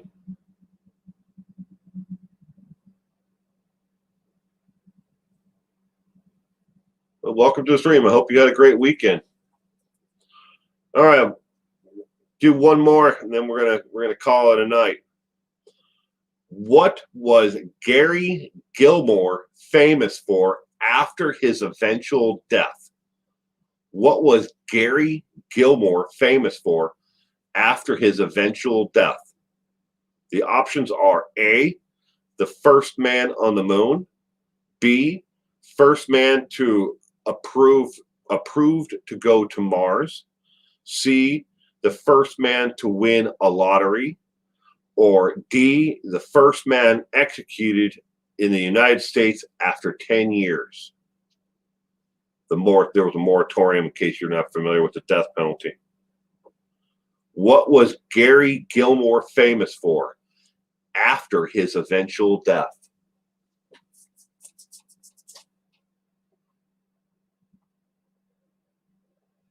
Well, thank you, Rich.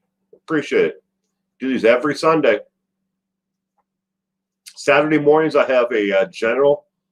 I do a live stream in the morning on Saturdays. It's just a general discussion, just a way for me and other fellow creators to, well, they all use their own personal names. They don't use their channel names necessarily, but we get together and talk and ask questions about the weather. We check up on each other to see how everything's going. And for nine times out of 10, people we don't want to call that that person is that channel or that person is that channel. They just use their own names. But that's how it started off. But everybody's welcome to join the Saturday morning chat and ask questions about cases or whatever. What do I think about this? Pick each other's brains on whatever's going on in the world. But that's every Saturday morning. Gary Gilmore was famous for what after his eventual death? If you guessed D as in dog, you are correct. Gary Gilmore was the first inmate executed after the federal moratorium on the death penalty. He was the first man executed afterwards.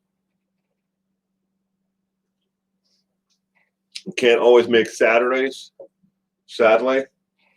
Yeah, hippie love, I understand.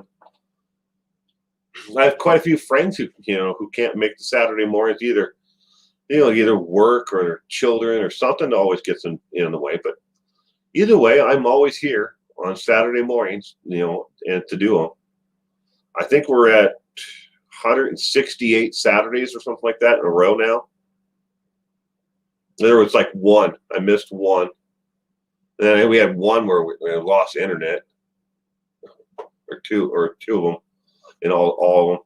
But I mean, damn near every Saturday.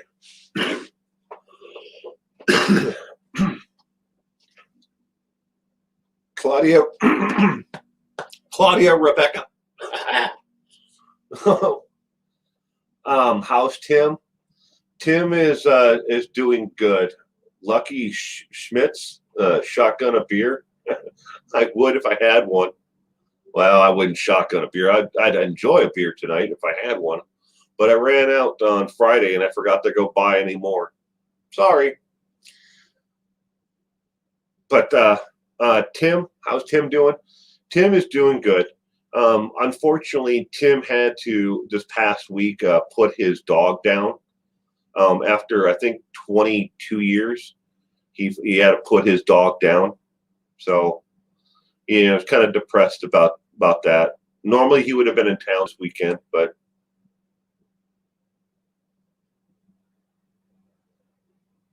Hunter Harrington, did you stop smoking? No, I haven't stopped smoking yet.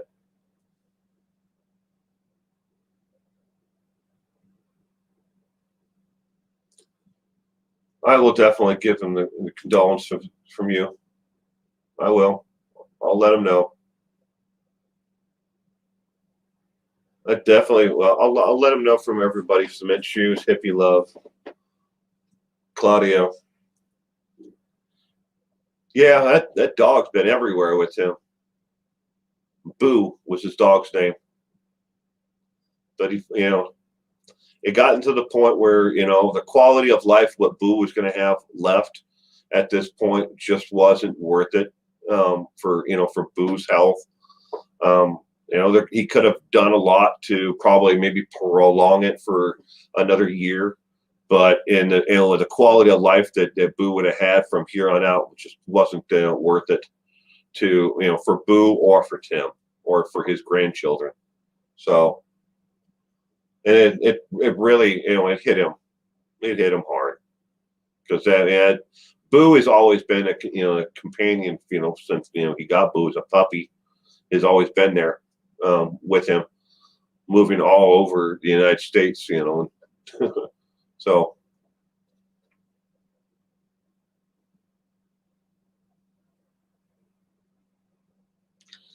you need a Saturday night chat, open chat. I've done something like that in the past. It just didn't get Rich. It just didn't get a lot of viewers that way. The most popular thing that I used to do is on Saturday nights.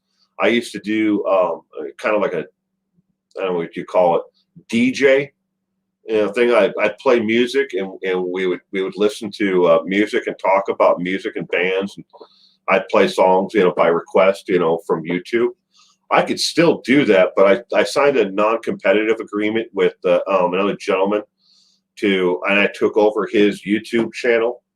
I haven't done anything with it yet, but I still have that the channel, and I have all I think I've lost like maybe 100 subscribers total from that channel. I don't know why people are still subscribed to a channel that hasn't done anything in over a year, but they are.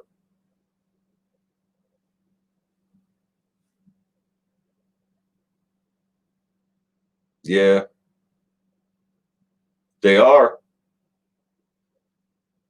So there's a lot of teams out there that right now in baseball that are really surprising me.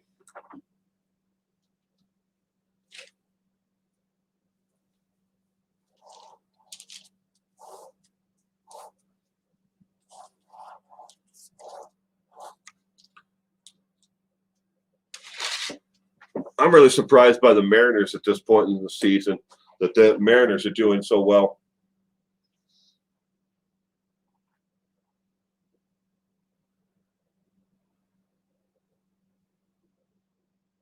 Lisa Irwin, someone mentioned that. Lisa Irwin. Can you? Yeah, Echo Lloyd. I wrote Echo Lloyd case down. I'm going to look into it. But everyone, I'm going to have to wrap things up there and say goodnight to everyone. I hope you have a wonderful week ahead, and you stay safe out there. And okie dokie, thank you again for the super chats.